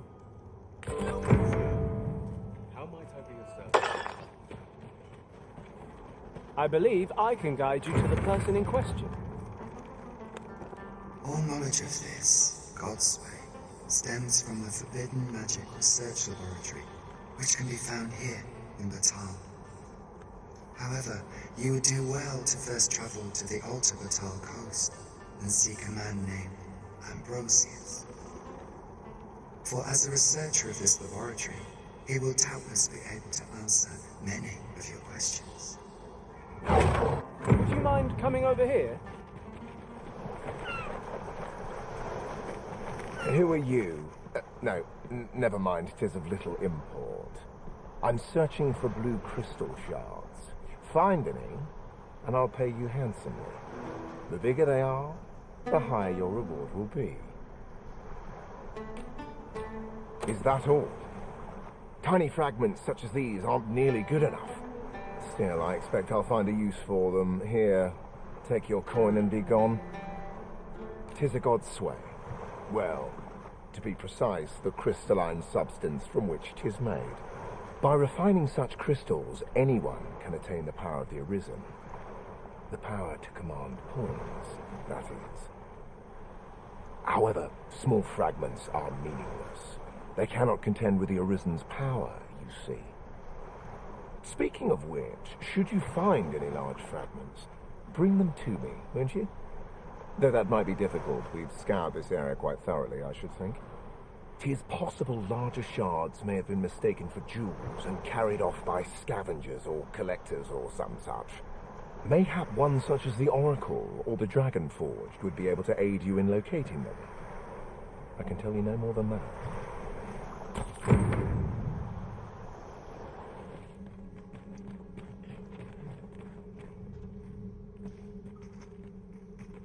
Since times of eld, dragon blood has been used to refine all manner of... Remember, draconic blood flows through the veins of lesser drakes as well.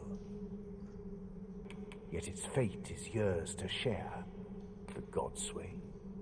Forgive me, but I've ne'er heard of such a thing. However, some years past, a sorcerer of Batar came to me seeking knowledge of the dragon, just as ye have.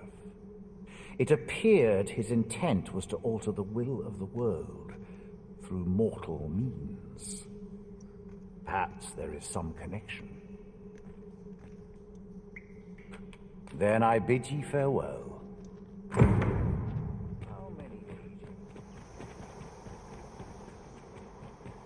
I knew you would come, Arisen One.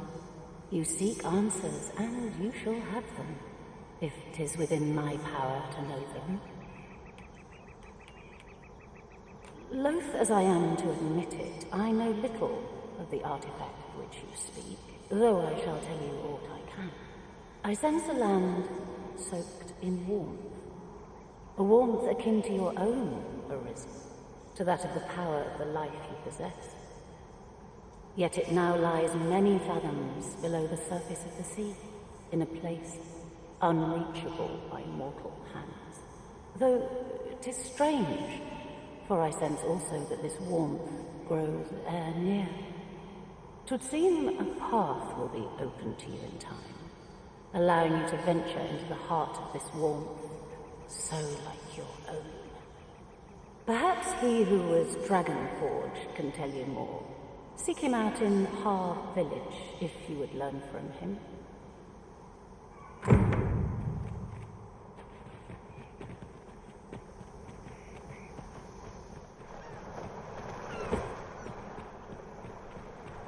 About time you came along. I've a special tale to share with you today. Or so I'd like to say, but it's getting rather late.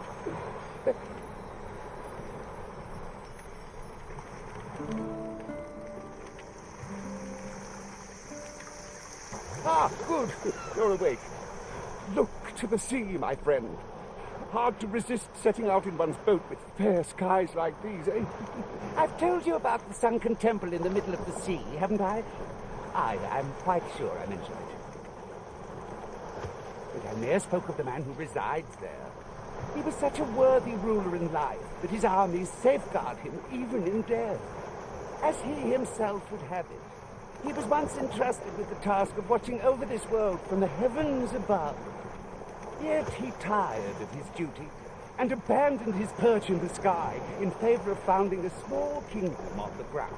Alas, though he was a just and goodly ruler, there is not a single person alive who remembers his name. Oh, it sounds unfortunate, but if you ask me, 'tis all a matter of perspective. It can be a blessing to forget, and to be forgotten. I should know. In all my long years, I've never forgotten a single thing. I remember everything, every little detail. Would that I could forget some of it. A lie it may seem, but a lie it is not. I speak only the truth, as you well know. Come see me again if it pleases you.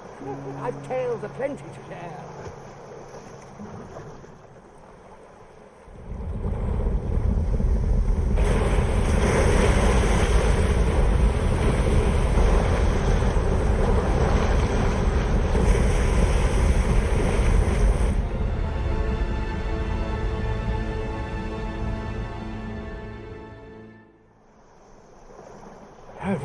then. I'd ne'er seen the like. I'd not known there were ruins in the depths of this cavern till the path appeared. 'Twas magic, methinks. I should have liked to investigate if the place hadn't been crawling with monsters. Needing sturdier arms than these afore I head back in there, I fear. At any rate, I'd best report this discovery to my commander. I only pray naught grave shall come of it. Yon structure yet lies on the water. It's strange to think that it slumbered beneath the surface all this time. Curiously, it does not seem to be of mortal make. It seems all to the curb within the depths of Stormwind Cave. Like what, I wonder? I know not what to say.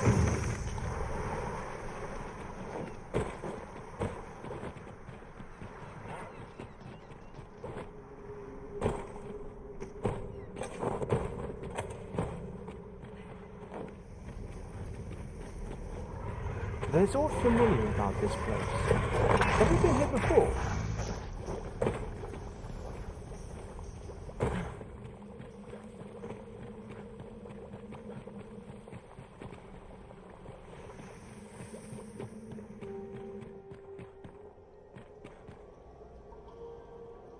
So, another comes seeking to inter me. Yet your wicked schemes will avail you not, watching one. Time and again have you sent unto me your minions. Yet repel them I have, and so I shall anew, till I might claim the true world as mine own. Why do you not draw your blade? This battle shall be o'er before it has even begun.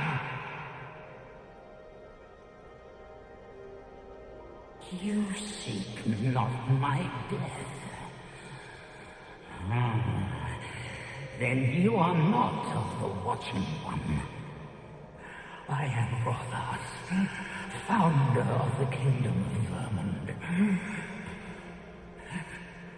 And you appear to be arisen. Tell me your reason for coming here. Godsway.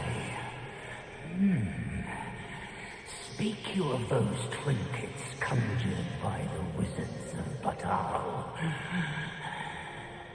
E'en from these depths I have beheld the Batali scuttling about, gathering their fragments. 'Tis a baleful, maddening act to transmute the fractured souls of Arisen into such frivolous baubles. Aye, that which you seek is a soul much like your own. Yet rarely will you find one intact, for splinters are all that remain of those pitiful Arisen who were bade come here by the Watching One to end me. The flesh may rot, the soul fragment, yet power endures. And 'twould seem the Batali seek to augment this power through their perverted arts. Yet 'tis folly, the frolicking of children. Such a trinket could ne'er hope to fell the dragon, let alone the Watching One.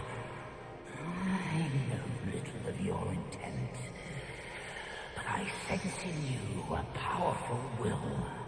A will that urges you towards fulfillment of some great feat.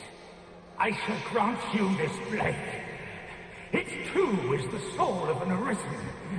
Mine own, in fact, refined in purest dragon blood. Alas, the ages have taken their toll. 'Tis as withered as mine own flesh. Yet, mayhap, the Batali's profane magics would be capable of drawing forth its late potency.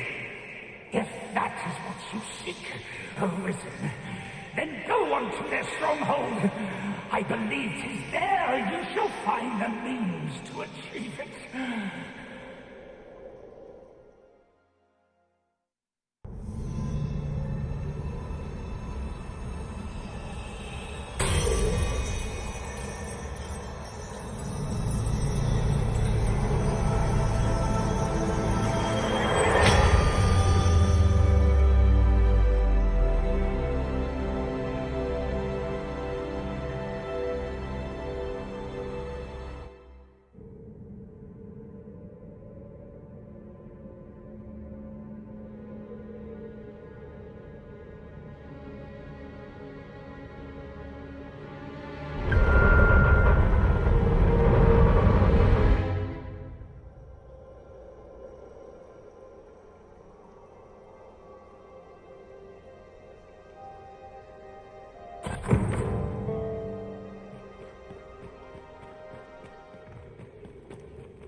This is all wrong.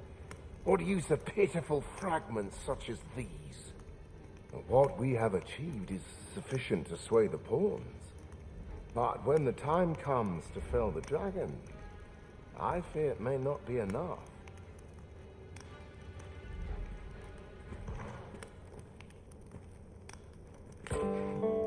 Ah, a new hand, are you? Have you some business with me?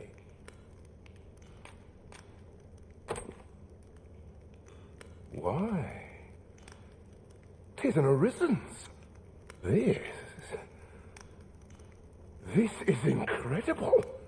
But why do you possess such a thing? Where did you obtain it? No, never mind. All that matters is this. With this alone, I shall be able to craft a superior godsway, the finest of all created to date. I must make haste that I might deliver it to Lord Phasis even a moment sooner. But wait, no. I have not the worm's life crystals to restore it. Console it all! Oh, don't be ridiculous. Do you even understand what you are offering? Worm's life crystals can only be obtained from drakes. But I suppose I am in no position to decline, even if 'tis a fool's errand. Lord Phasis is satisfied with the God's way as 'tis, you see. And as I can expect no support from him, you can expect little aid from me. Though I suppose 'twouldn't do to send you away entirely empty-handed. Feel free to take what you require from the laboratory. Now, as I've said, worm's life crystals can only be obtained from drakes and their ilk. All the better if it happens to be a lesser dragon.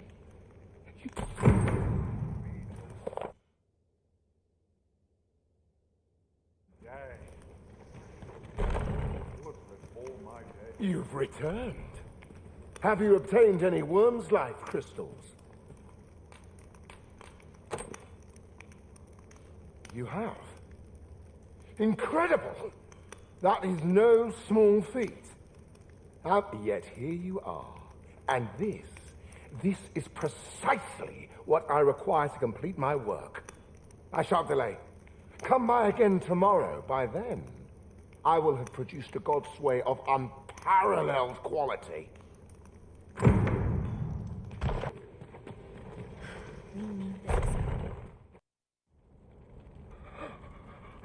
Oh, 'tis finished.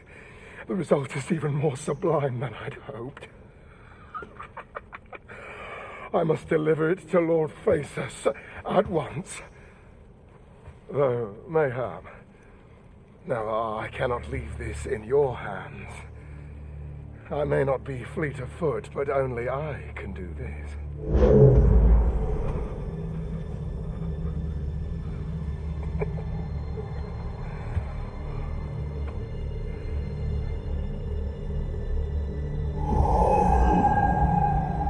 Wait, I've changed my mind.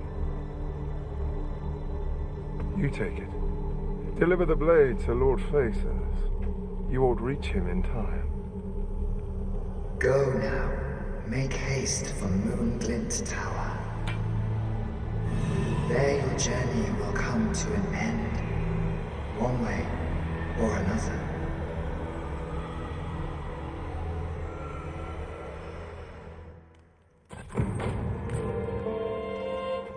Sleep.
Is this Gigantus friend or foe? Don't look to me for answers. I cannot begin to guess where this is going. I cannot but fear 'twill bring ruin wherever it treads.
Lord Phases, 'tis not a foe to be faced by those hoping to see the morrow.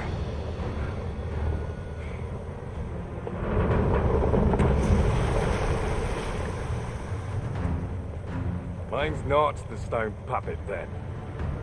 We move.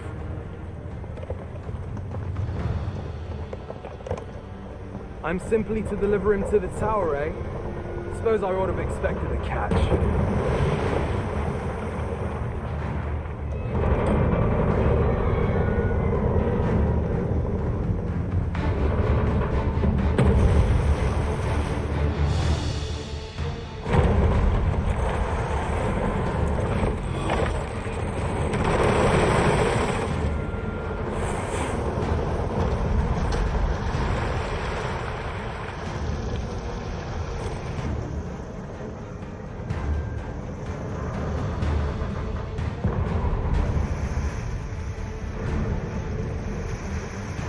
My word, what is that?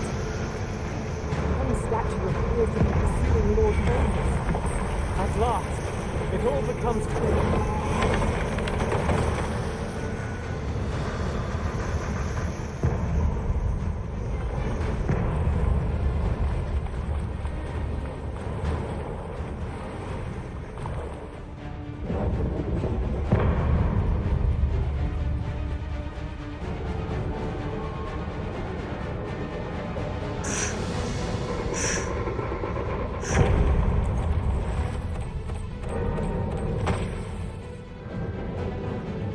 I will be your shield.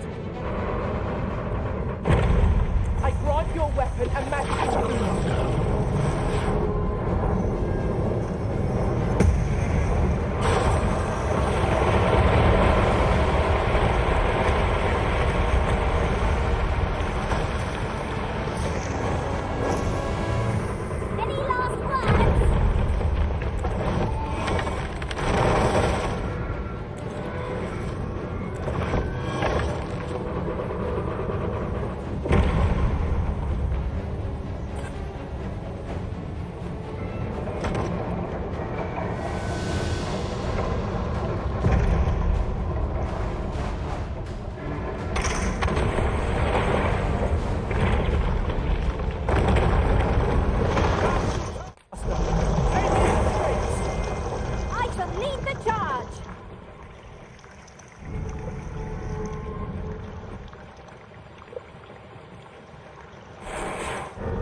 bring everything we have to bear.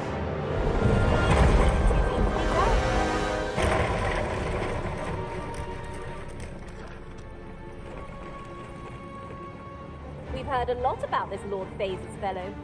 Perhaps we will finally gain an audience with him at Moonglint Tower. I can gut.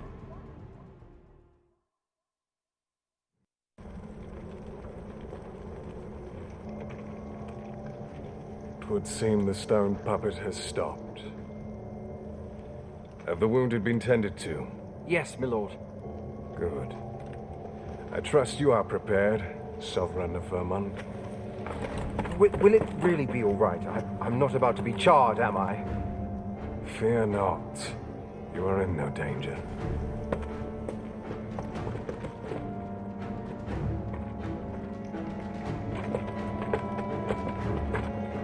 The dragon shall be under my control when it appears. Come. Let us press onward.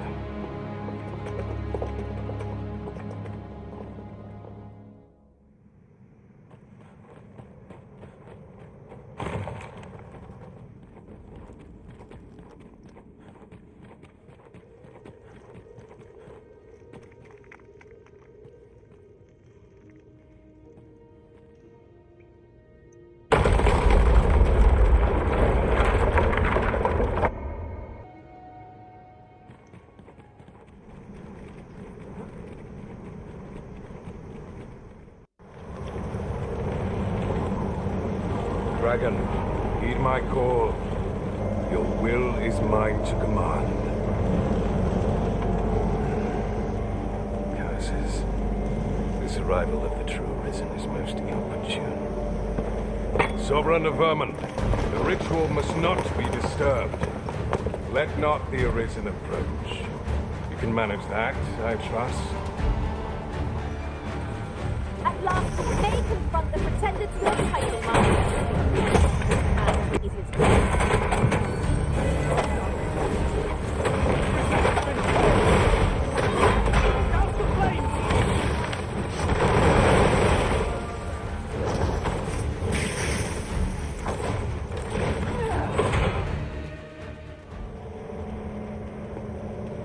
Your efforts are for naught, Arisen. Now, simply watch as this world's hollow and fruitless order is remade by my hand.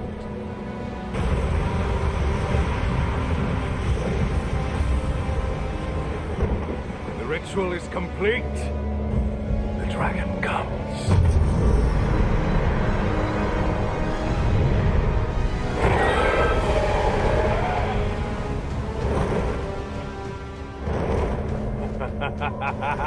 Behold! The Royce Dragon! By my power, the dogma of dragons is unmade.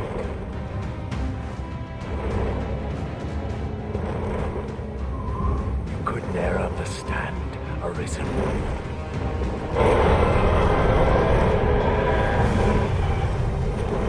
We must all be freed from the vulgar order wherein the dragon's existence determines all.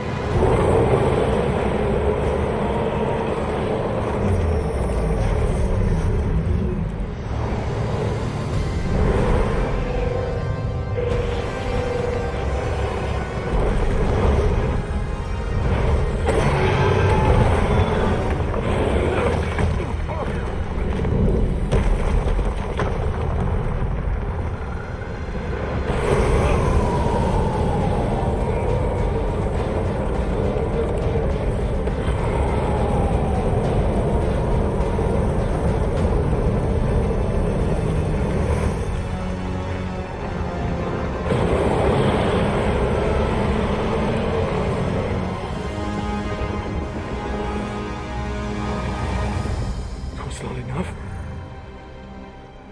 Cursed Arisen. You've doomed us all to the cycle. Anew.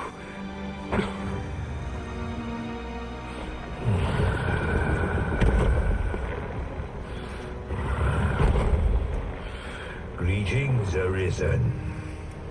Hast thou summoned the resolution to face me? Then answer me this. Why dost thou fight? Is it to reclaim thy flesh, thy stolen heart? Or is it to reclaim thy throne? I offer thee a choice. Grant unto me this life in my claws, and be gone from this place. Or stand and fight. Pitiable Arisen. The time for thou to make thy choice is come. Show me the path thou wouldst walk. Go, and thou shalt live to claim thy coveted throne.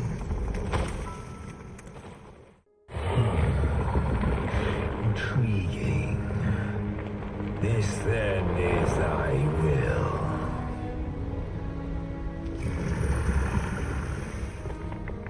Our parley is done. We must fulfill our charges. I, as the dragon, and thou as the Arisen. Climb upon me. We shall depart for our true battlefield.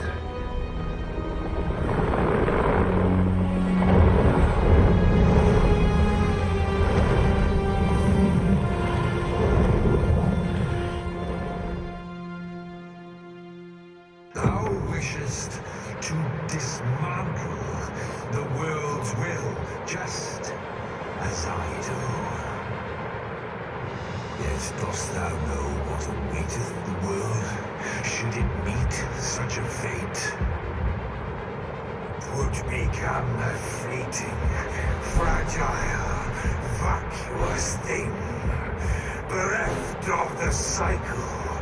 Naught would be born into its same chaos, great and terrible.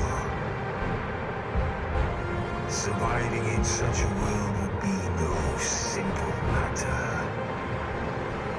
The world shall not change with my death, nor shall it change with thine. Consider, Arisen, how it is thou came to be here. How have the once closed paths before thee come to be cleared? Think well, Arisen, but rest not. I will know thine answer through the strength of thy will. Thou shalt cut a swathe through the false benevolence enshrouding this world. Arisen, pitiable soul tossed by the winds of fate. Wilt thou slay me, or be slain? I know not how this story endeth. For the outcome was determined in a time before reckoning. And yet, Arisen, born of a hapless faith though it may be, perchance 'tis thy will, and thine alone, that couldst contest the great will of this world.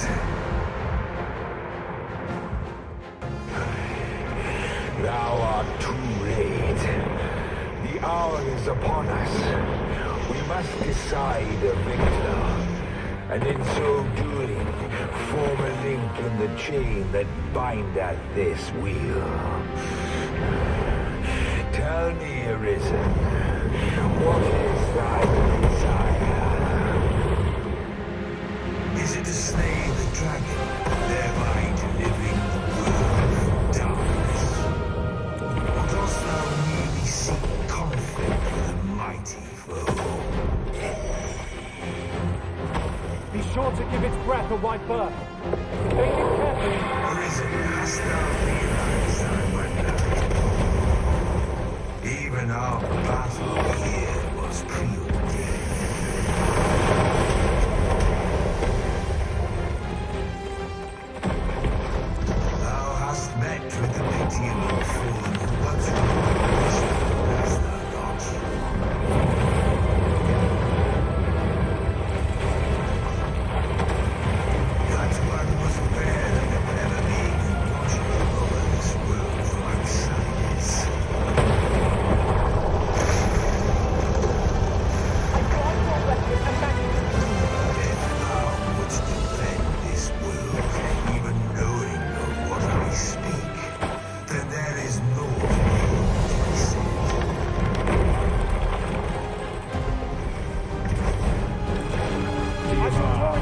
thy will alone doth the world form a ring, an unending cycle. All is preordained, even my death at thine hands. Yet perhaps thy will is great enough to put an end to it.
Why do you pursue me, Arisen?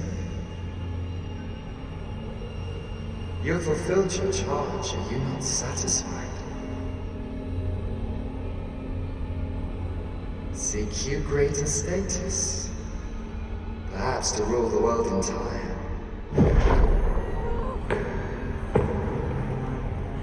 Tis power you desire, you need merely spy out the path.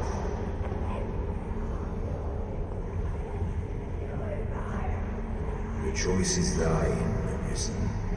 By thy will alone can the course of the winners of fate be altered.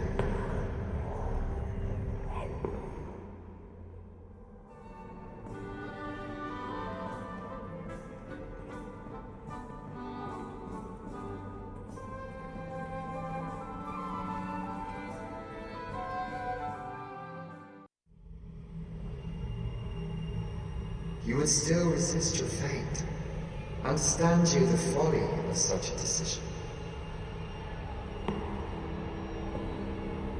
Even the beating of your reclaimed heart was born of the great will of this world.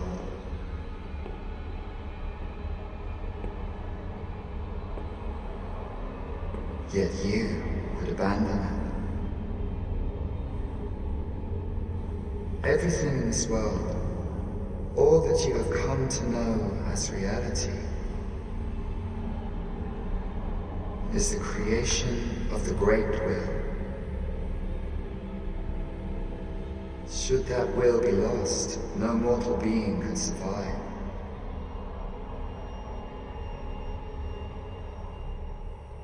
However, if regret yet assails your spirit, then perhaps you should reaffirm your choice.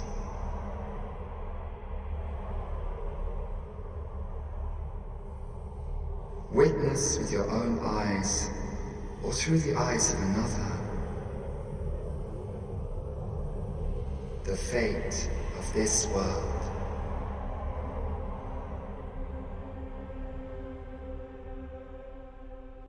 Thou wishest to dismantle the world's will, just as I do. Yet dost thou know what awaiteth the world, should it meet such a fate? Twould become with safe chaos, great and terrible.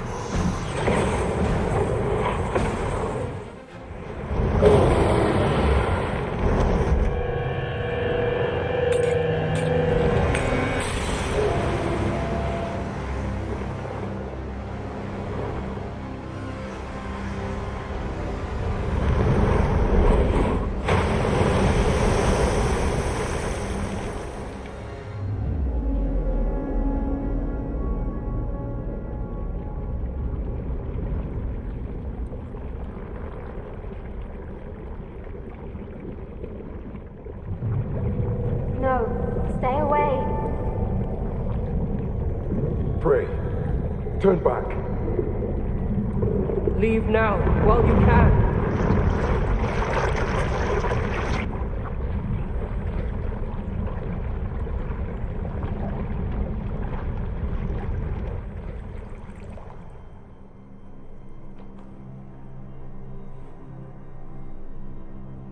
You have strayed, Arisen. And for what? Lest you forget. You have a world where you belong. There you are to fell the great evil in your path and rule the people as their sovereign. For that is who you are. And it is my wish that you should live out that life of purpose. The time has come for you to return. Go. My children shall see you there safely. Let us go home together. To a world under your rightful rule. To a world all your own.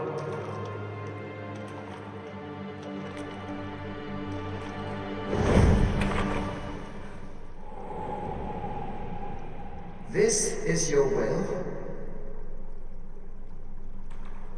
Then behold, a world unmerciful, bereft the benevolent hands of gods.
You find it strange, but this is your world.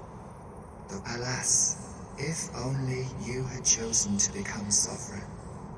At the end of your travails, you could have ruled over these lands in perpetual peace. Yet that world of limitless possibilities has ended. You stand now upon its remains, the vestiges of a world that could have been so much more. Innumerable wills have served to deliver this world from extinction time and time again. You alone have refused to carry out that great purpose. What you see before you is the consequence of your apathy. Behold.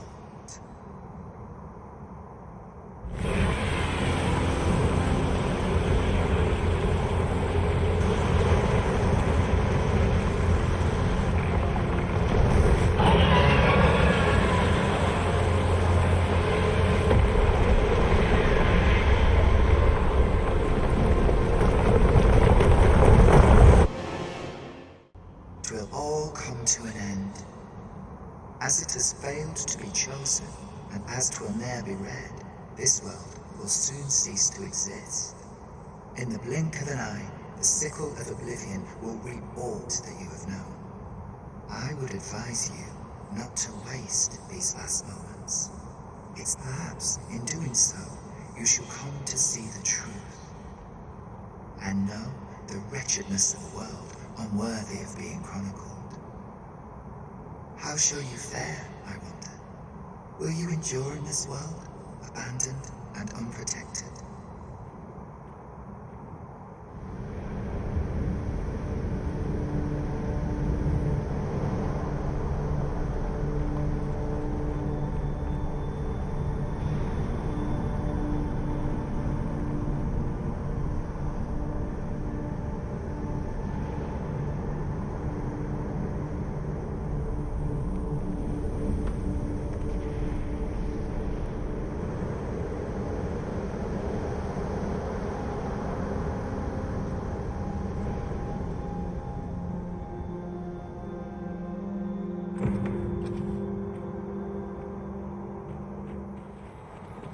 Power surges within me.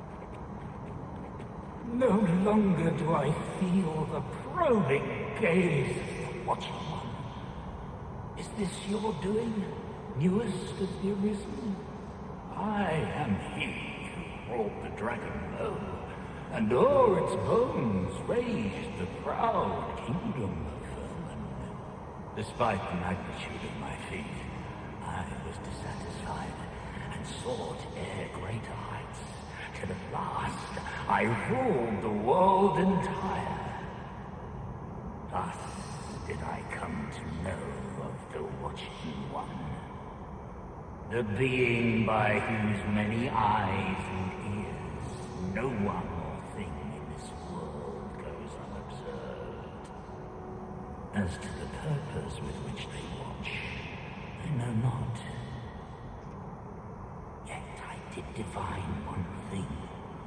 This world has lain neath the Watching One's unwavering gaze ere the dawn of its history. I despaired at this discovery, for if all is but a stage, did that not render my hard-won glories, my throne astride the world, mere spectacles for the all-seeing eye to watch? Why, 'twas all a farce, and I, the fool, exulting in my wooden crown. Do you understand, newest of the Arisen? This is why I sought to fell the Watching One. Alas, though I cut down all who seemed false, be they man or woman, human or beastly, young or old. Indeed, my efforts led only to my own ruin. I was dubbed the Mad Sovereign, and by the hand of the new Arisen, consigned to this place forevermore. Yes, I can only assume that you have achieved what I could not. How else to explain the changes I sense in the world? Ah, what bitter gall that I cannot witness the outcome for myself. Falter not, newest of the Arisen, for your path is just, and fading spirit though I am, I may yet summon those who can be of aid to you. I see you have returned, Arisen One. The Mad Sovereign has called, and so we answer. If you would save the people of this world from ruin, lead them here. For this place may chance to escape the coming destruction. Making this place of refuge is a splendid idea. 'Tis safe and apt to become quite cheerful once a crowd settles in. Ah, Arisen. I suspected as much, given that your pawn still remains. One might hypothesize that your pawn is sustained by your vital essence. Or perhaps something more. In any case, we ought to apprise one another of the situation. Is there aught you would know? I found the poor creature collapsed by the wayside near Batal. Recognizing your pawn, I decided to take the ailing thing into my custody. I thought it possible that the Arisen's pawn might hold the key to making sense of all this madness. Alas, try what I might, your pawn will not wake. Mayhap you will succeed where I could not. The pawn is, after all, yours to command. Ah, yes. I trust it has not escaped your notice that the end of days is upon us. After you vanished, together with the Red Dragon, the seas rose to swallow the skies. 'Twas perhaps a month from that evil day when a new calamity befell us. A host of dragons descended from the skies and fell upon the land with fang and claw. Luz the Oracle called upon me ere you arrived. As she tells it, Melve and its environs have already fallen prey to the beasts. 'Tis surely only a matter of time before the rest of the kingdom follows suit. Indeed, then I shall take my turn. In your absence, I had hoped your pawn might yield me some information. But as you have returned, I would tell me, Arisen, what became of you this past month? So, following your plunge into the sea on the dragon's back, some mysterious presence reached out to you. Could that have been the World Forged? Yet why would such a being linger in those fathomless depths? And speculate I shall. This ought to prove a fruitful avenue of investigation. For that now, if you can find a way to end this interminable slumber, your pawn is, of course, free to rejoin you. Oh, Master, how long I've slept. But worry not. Now that I am awake, I shall follow wherever you lead.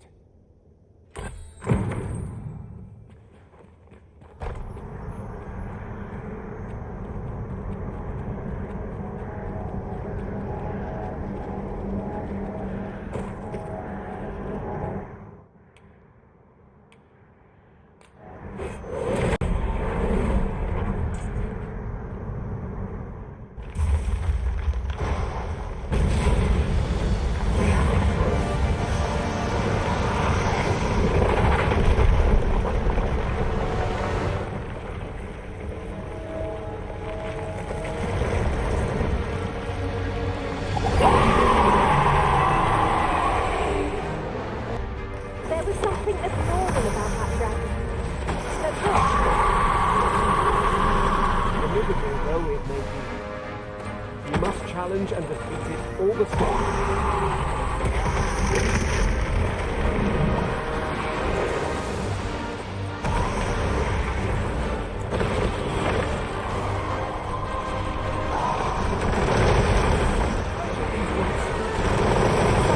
see it defiled by this creature.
And it appears the Red Cloud's advance has been stalled as well. I fear for the Arbor. Red with fury. My friend, when word reached me of what has become of this world, our people fear for the future. We cannot be sure we will be safe here. Yet, you think we need to evacuate? I see. And you know of a place where we might find refuge? I should gladly follow you, but I fear my father will not be so easily persuaded. Nonetheless, we can but try. Come. As arborist, Sir Taliesin is the leader of the Elven people. Findelnar, ne veo norwende lis kemen, moriven lis erumar meltol netara. Kasinke telpe nun findaler, nun mor arta her. Fionar elwe arfarne nenwen sur orne, iavstir lalasta.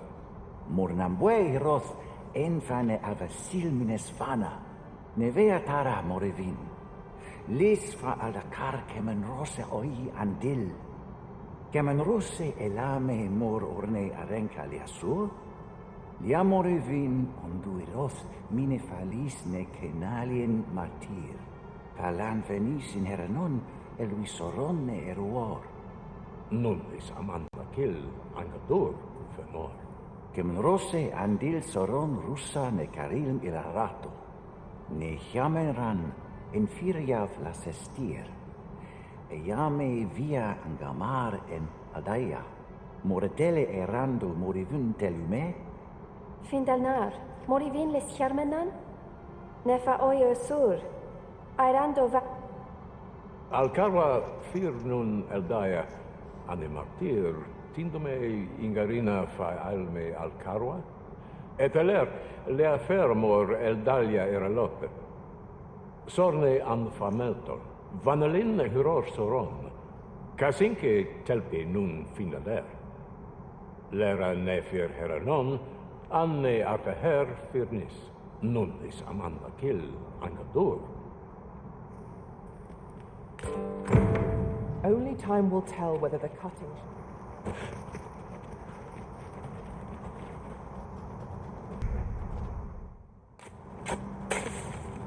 Such moments make me proud to serve the Arisen. We need not concern ourselves with strategy. Any ideas as to how we might reach it? Kasinke telpe nun finaler. Lera nefir heranon, anne arteher firnis. Aidalia anandor, nun lintan. Heror anne oia fermor, anendune faluntena? Nenambue javstir uru findelnar, liateren ayale. Kemen ros uru neteren, ne romen anartelpe minasvana. Luintarme kinalen meltol, parante lume anlis, ne kemen kayayinju nun sil, ne meltol linkan aldakar, an fir nun fiamor. Palan hiarmenran, lis fa arnefane. Elorato ala, nun mor arta her. Firnis an erumar isilrod et peller. Nenwen mor aiwanon, alcarwa fir nun eldaya menelume sur carilm. Iavstir lalasta, nun falasmir magananon? Anam. I thank you, friend. It would be no exaggeration to say that you have saved my people. Your fight continues, does it not? Be well, and come back safe. Have a moment.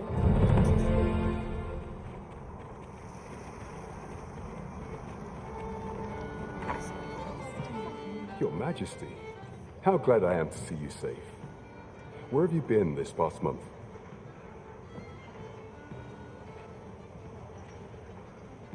The end of the world. Are things truly so dire? Though, I am aware of the dragon attack on Melv. Whereas 'twas a tragedy, and I would not see it repeated. However, without a clear path, we in the Guard shall be hard-pressed to forestall the impending crisis. You would have me evacuate the city. I see. Mayhap 'twould be for the best. Ever since the fall of Mel, the citizens of Vernworth have lived in fear that their homes are next to be assailed. If there is safe harbor to be found elsewhere, I believe we have naught to lose by seeking sanctuary. But I doubt I could convince the people of this city to abandon their homes, however terrified they may be. Methinks your majesty would do better to ask this of the Regent King. After the false sovereign vanished and the world was altered, His Grace has been the one keeping order here in Vermont. If the people will heed anyone, 'tis him. Maintaining order. So you've come. I'm glad to see you. Captain Brandt has already apprised me of your proposal, a full-scale evacuation of the citizenry. Truth be told, I had reached the same conclusion. So long as we cower within these walls, we must live in fear of going the way of Melv. My ministers have approved the plans, and I have petitioned the encampment survivors and the Thieves' Guild for aid. The only remaining obstacle is my mother. She has set herself stubbornly against any such flight. I have tried to make her see reason, but of late she has taken to shutting herself in her chambers. However, I fear that my position permits me to entertain her fancy no longer. I must put the needs of the common folk before her selfish whims. Now, there are a few matters I must attend to before we can evacuate, and I would fain welcome your assistance. We will require several ox carts to carry the sick and aged out of the city. Might I prevail upon you to petition the merchant at the ox cart station? You may assure him that the royal treasury will foot any and all expenses. Queen Regent Disa hardly leaves her chambers, and all her meals come back scarcely touched. Between you and me, I fear for her health. Have you come to claim my life, Arisen? Well, far be it from me to deny you, but I shall go to the grave with a smile on my lips, for I have no regrets. All I did for my darling son. So do as you will. I have no intention of begging for mercy.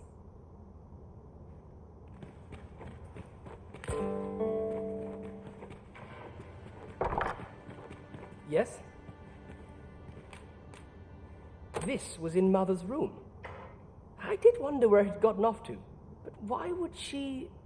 There's aught inside. 'Tis a letter. Might you excuse me? I would speak with Mother.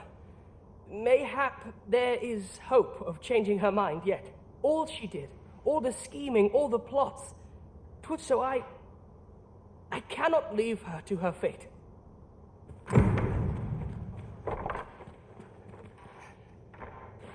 Mother, I must beg your forgiveness. I believed that you desired to make me sovereign solely for your own benefit. Yet in truth, you sought to better the lot of our people. Ah, but I would have benefited, and handsomely at that. Besides, I cannot deny that I was proud. Even so, I cannot help but feel that all of this could have been avoided. If I had but better known your heart, I could have shared in your burdens. You would not have had to suffer alone, and perhaps together we could have walked a better path. Oh, Sven. Mother, I beg you, join the evacuation. You need not fall with this city. I would not see you take your crimes wholly on your own shoulders. That weight is as much mine to bear as 'tis yours. My son, you truly would make a fine and goodly ruler. Your kindness will save many lives. Of that I have no doubt. Ah, you've returned. How fares your procurement of those carts? You do? My thanks. That puts paid to the last of our preparations. I will inform the citizenry forthwith.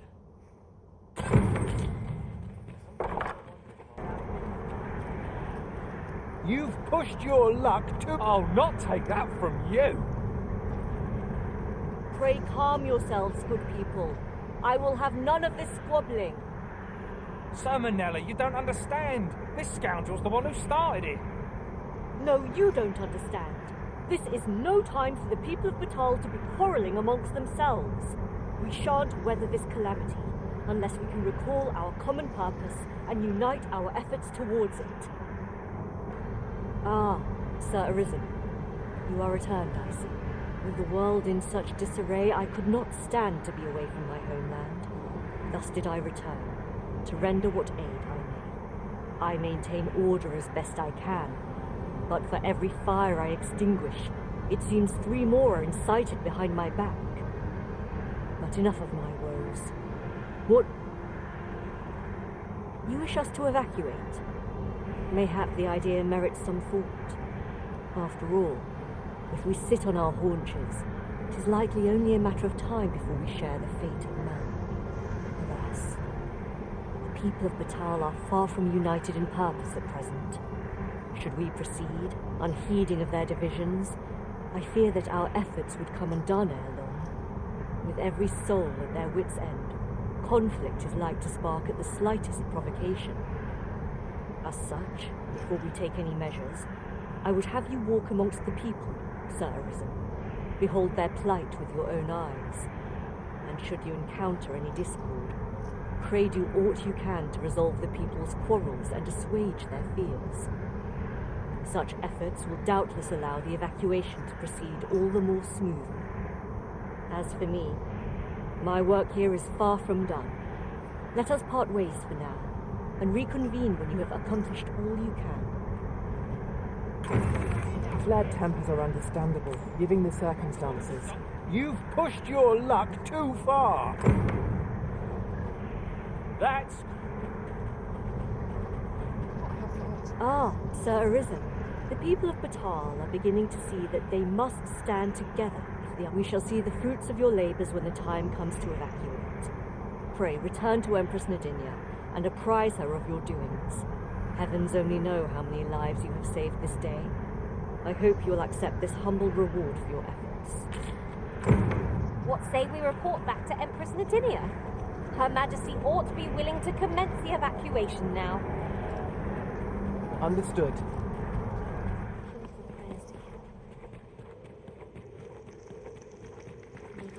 Our Majesty has begun her supplications. None may see her ere they... Stay your hand, Vera. This one may pass. Come hither. One of our ministers informs us that you have been espied in the city. You have our gratitude for your efforts, which have doubtless bettered the fate of this nation and its citizenry. Your journey continues, does it not? We wish you good fortune on your travels, wheresoe'er they may take you. Yet, ere we part ways, we would make another request of you. It regards Lord Phasus. Though we have implored the man to join the evacuation, he has staunchly refused to leave this land behind. We thought that he might be more inclined to heed your words, as our own have fallen on deaf ears. Would you be willing to call on him in our stead? Of course, you are free to decline if our proposal is an unwelcome one. Pray excuse the interruption, Your Majesty, but I fear time is upon us. I would see you prepared for the road ahead. Indeed. Forgive us, but we must take our leave.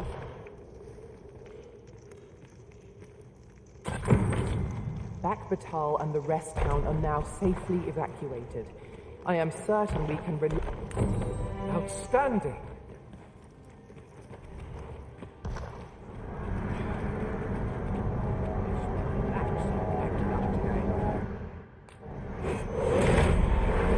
We pawns cannot set foot in Batal without...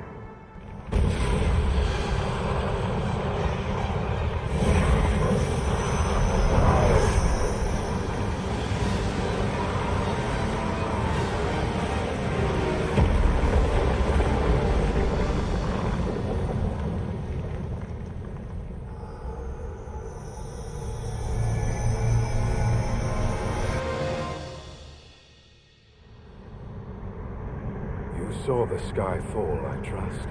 I doubt you could have missed it. Wherever the sky falls, The dragon soon appears to lay waste to the land. Or so I had assumed, after what befell Melv.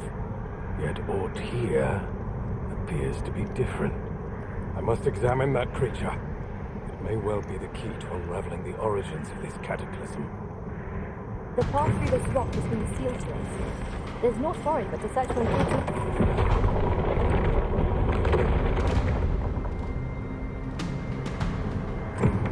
Many paths are closed to us now. Confound this obstruction. But I suppose I ought to have expected this. Answers were ne'er so easily won.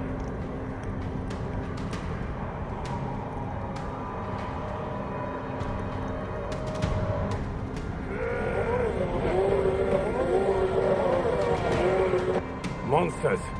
Summoned by that beast, no doubt.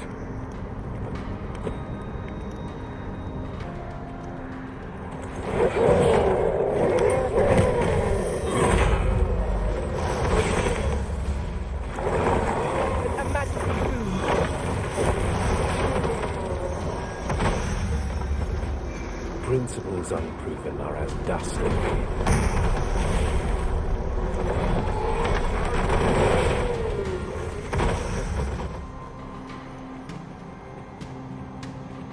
The beast's fell powers are twice as terrible in the flesh.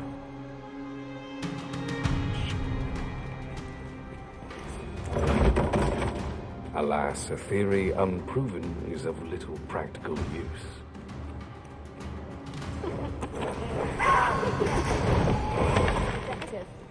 This cannot There it is. The dragon at the heart of all this destruction.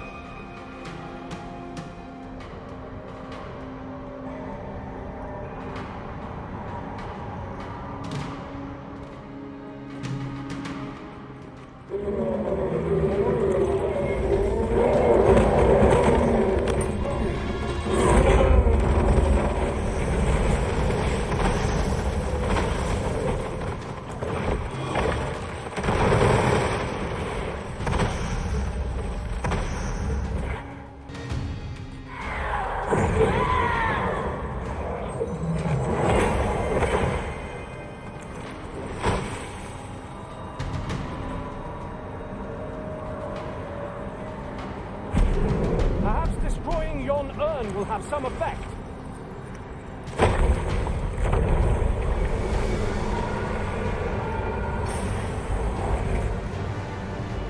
Why did you destroy it? The secrets we might have learned. Never mind. You've your charge, 'tis true, and the fiends appear to be falling back. But I trust you won't object if I take a sample of its remains. After all, your role is to save this world, and mine is to pursue its secrets. Though this land has seemingly been spared its destruction, there is no guarantee of safety. The oceans yet cloud the skies, and monsters swarm in ever greater numbers. As 'twill be difficult to continue my research under such conditions, I have decided to evacuate. I only hope that this sanctuary of yours will prove more conducive to my work.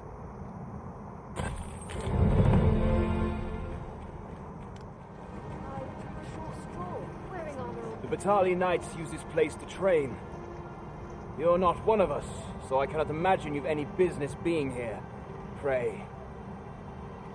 Oh? You believe we ought to evacuate? Well, you've traveled far indeed to deliver these tidings. Farther, I dare say, than anyone would go for the sake of an idle jest. If we must leave, we shall have to begin preparations at once. But I think we're a bit short on hands to attend to all that must be done. In fact, there's a rather delicate matter that I could use some help with. A blacksmith and his wife dwell on the encampment outskirts. Might you escort them here, so that they can join the evacuation? The smith, Gustava, is a man of good sense, but as for his wife, well, suffice to say, Cleuna has always been a contentious sort.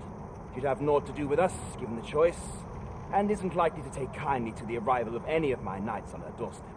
I can only hope that she will be more willing to listen to you, a third party, as to... And while you're taking care of that, I will see to it that the encampment is made ready to depart with all due haste.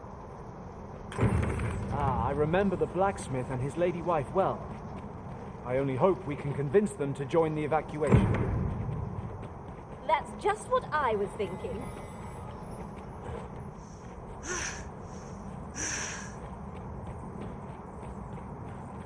Well now, whatever brings you here? These are perilous times to be wandering about. You'd have us evacuate with the encampment?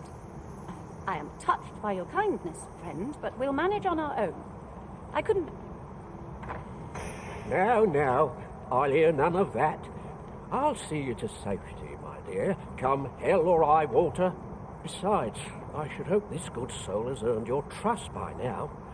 Helped me out of a tight spot on more than one occasion, if you'll recall. After all that goodwill and the long trek out here to warn us, we'd seem mighty ungrateful, turning our back on another helping hand extended only in kindness. Oh, very well, my love, if you insist. It seems we'll be accepting your offer after all, friend. Would you be so kind as to escort us to our destination? Let us see our charges to the encampment. What is it? Oh.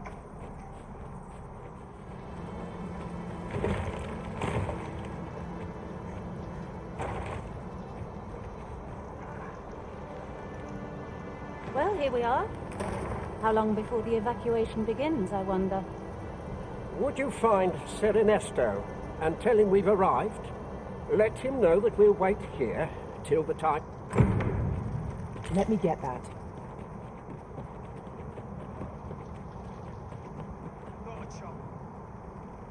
Sir, I implore you to reconsider. Surely you can see that the situation is dire. How many times must I say it? I'll not be ordered about.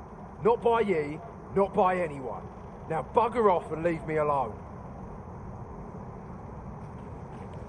Ah, good. You're back. I'm afraid there's another matter for which I must beg your assistance. It concerns the fellow I was just speaking with. Sir Lamond, his name is. The man's something of a regular at our hot springs. I sought him out to tell him of the evacuation, but he has flatly refused to join us. I must confess, I'm at a loss as to how I might convince him. Could I prevail upon you to try your hand? At this point, methinks anything I say will fall on deaf ears.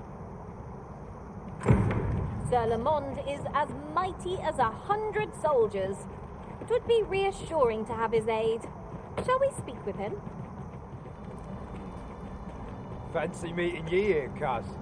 Did you want... Not this again. I'm here to live my life as I see fit. I'll not be ordered about by anyone. Not even you. Oh, bollocks. Of course you'd make a decent request like that. Aye, fine. I'll do it. So you can't say I'll be glad to leave this place behind. But you've my word. I'll get him to safety. Sir Lamond shall... I cannot thank you enough for all you've done. We shall fare much better on the road with Sir Lamond's arm to defend us. 'Twill be slow going, mind. We have wounded whom we must accommodate. Yet, come what may, I swear to see them all to safe harbor.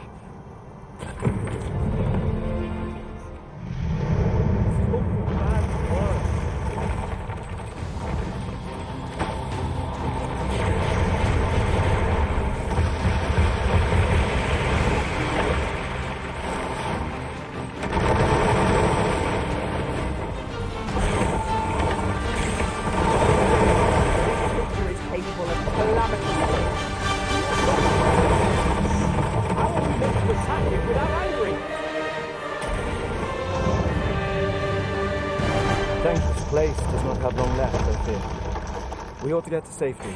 I'd gladly accompany you, believe me. But the others here?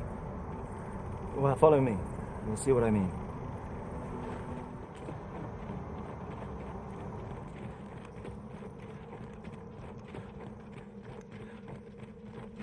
Well, here you have it. They've been like this for a month straight now. They refuse to leave. You might as well try talking to a wall. You'd have more luck. I know they don't die like we do, but it seems cruel to abandon them here, all the same. I never wanted to be here, taking part in all of this. The enslavement of pawns doesn't sit well with me. I suppose that's why I can't bring myself to leave them behind. Either that, or the current state of the world helps to put things in perspective. At any rate, I've tried everything I can think of to get them out, but naught's done any good. I'm at rather a loss. The command came a month ago or more. We are to remain here, and so we remain. I implore you, Arisen, take me with you. So they're staying here because they were ordered to remain. And they told you that, did they? Strange. I couldn't get a word out of them. I wonder why they saw fit to speak with you. But never mind that. More importantly, you've given me an inkling of the problem at hand. It was the Overseer's doing, methinks. When the world changed, that craven up and ran for his life. But on his way out, he used that artifact they call the God's Way to command the pawns to protect him. I expect that order of his is what the pawns were referring to. But why would they continue to obey when the man is long gone? Listen, friend, I've a thought. What say you have a look around and see what you can turn up? If the Overseer's command is indeed still in effect, it could be that he is lurking somewhere not far from here. Use that key to have a look around. It should open any doors you come across. Best keep your eyes peeled for the Overseer as well. I have a feeling he's still lurking about here somewhere. A door of sturdy make.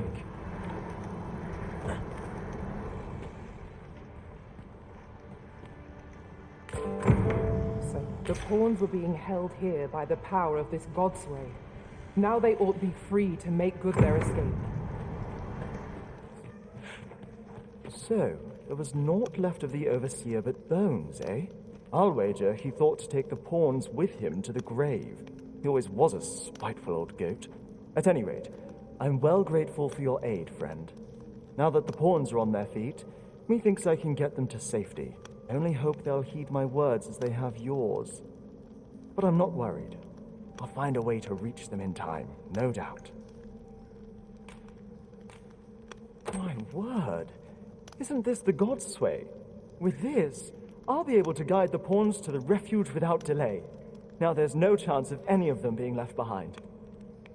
Seems I've no end of things to thank you for, my friend. I appreciate all you've done here. I'll get the pawns to safety, don't you worry. It's strange to think a God's Way would be used to guide my...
shadow is repelled by some...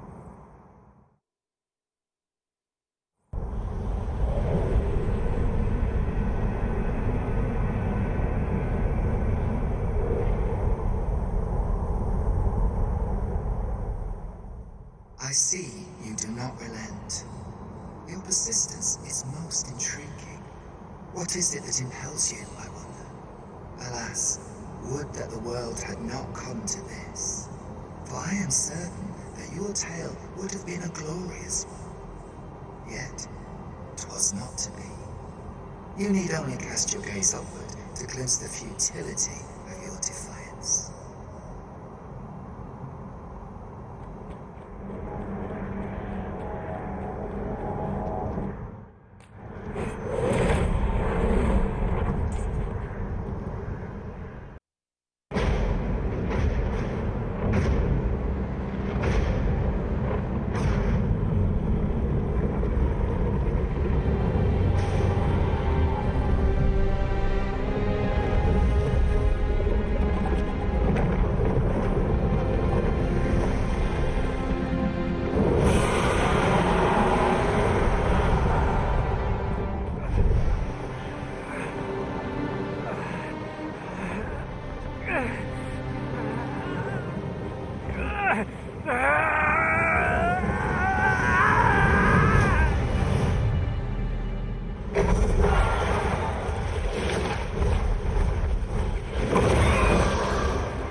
Uncountable created, only to be snuffed out like candles by the cold breath of oblivion.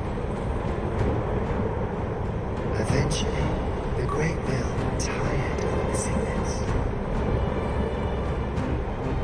It sought to overturn oblivion by granting unto it a role, a duty, an identity. I speak of the dragon. By the Great Will does the dragon create a cycle, allowing it to forestall the end of this world time and time again. Yes, Arisen, this world has been safeguarded by the dragon all along. You yourself were chosen to form a part of this cycle. The Arisen was selected by the Great Will to play the role of the dragon's counterpart. That is how this world is built. The dragon serves to continue the cycle, and the Arisen exists to oppose it. This is the true meaning of the dragon's law. Once, everyone in this world had a role to play. For a well-crafted tale has no excess. There must be a reason for each character's inclusion.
clear to me now, Arisen.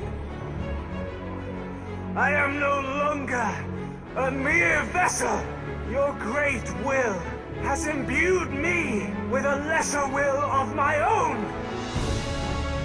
Will is power. 'Tis the means to shape the world as one desires.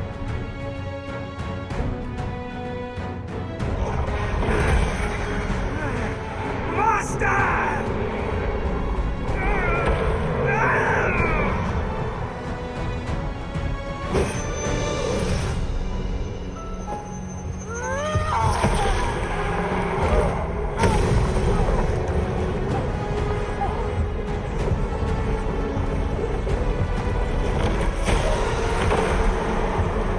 Oblivion fades. This tale's end has been unwritten. My heart, it aches.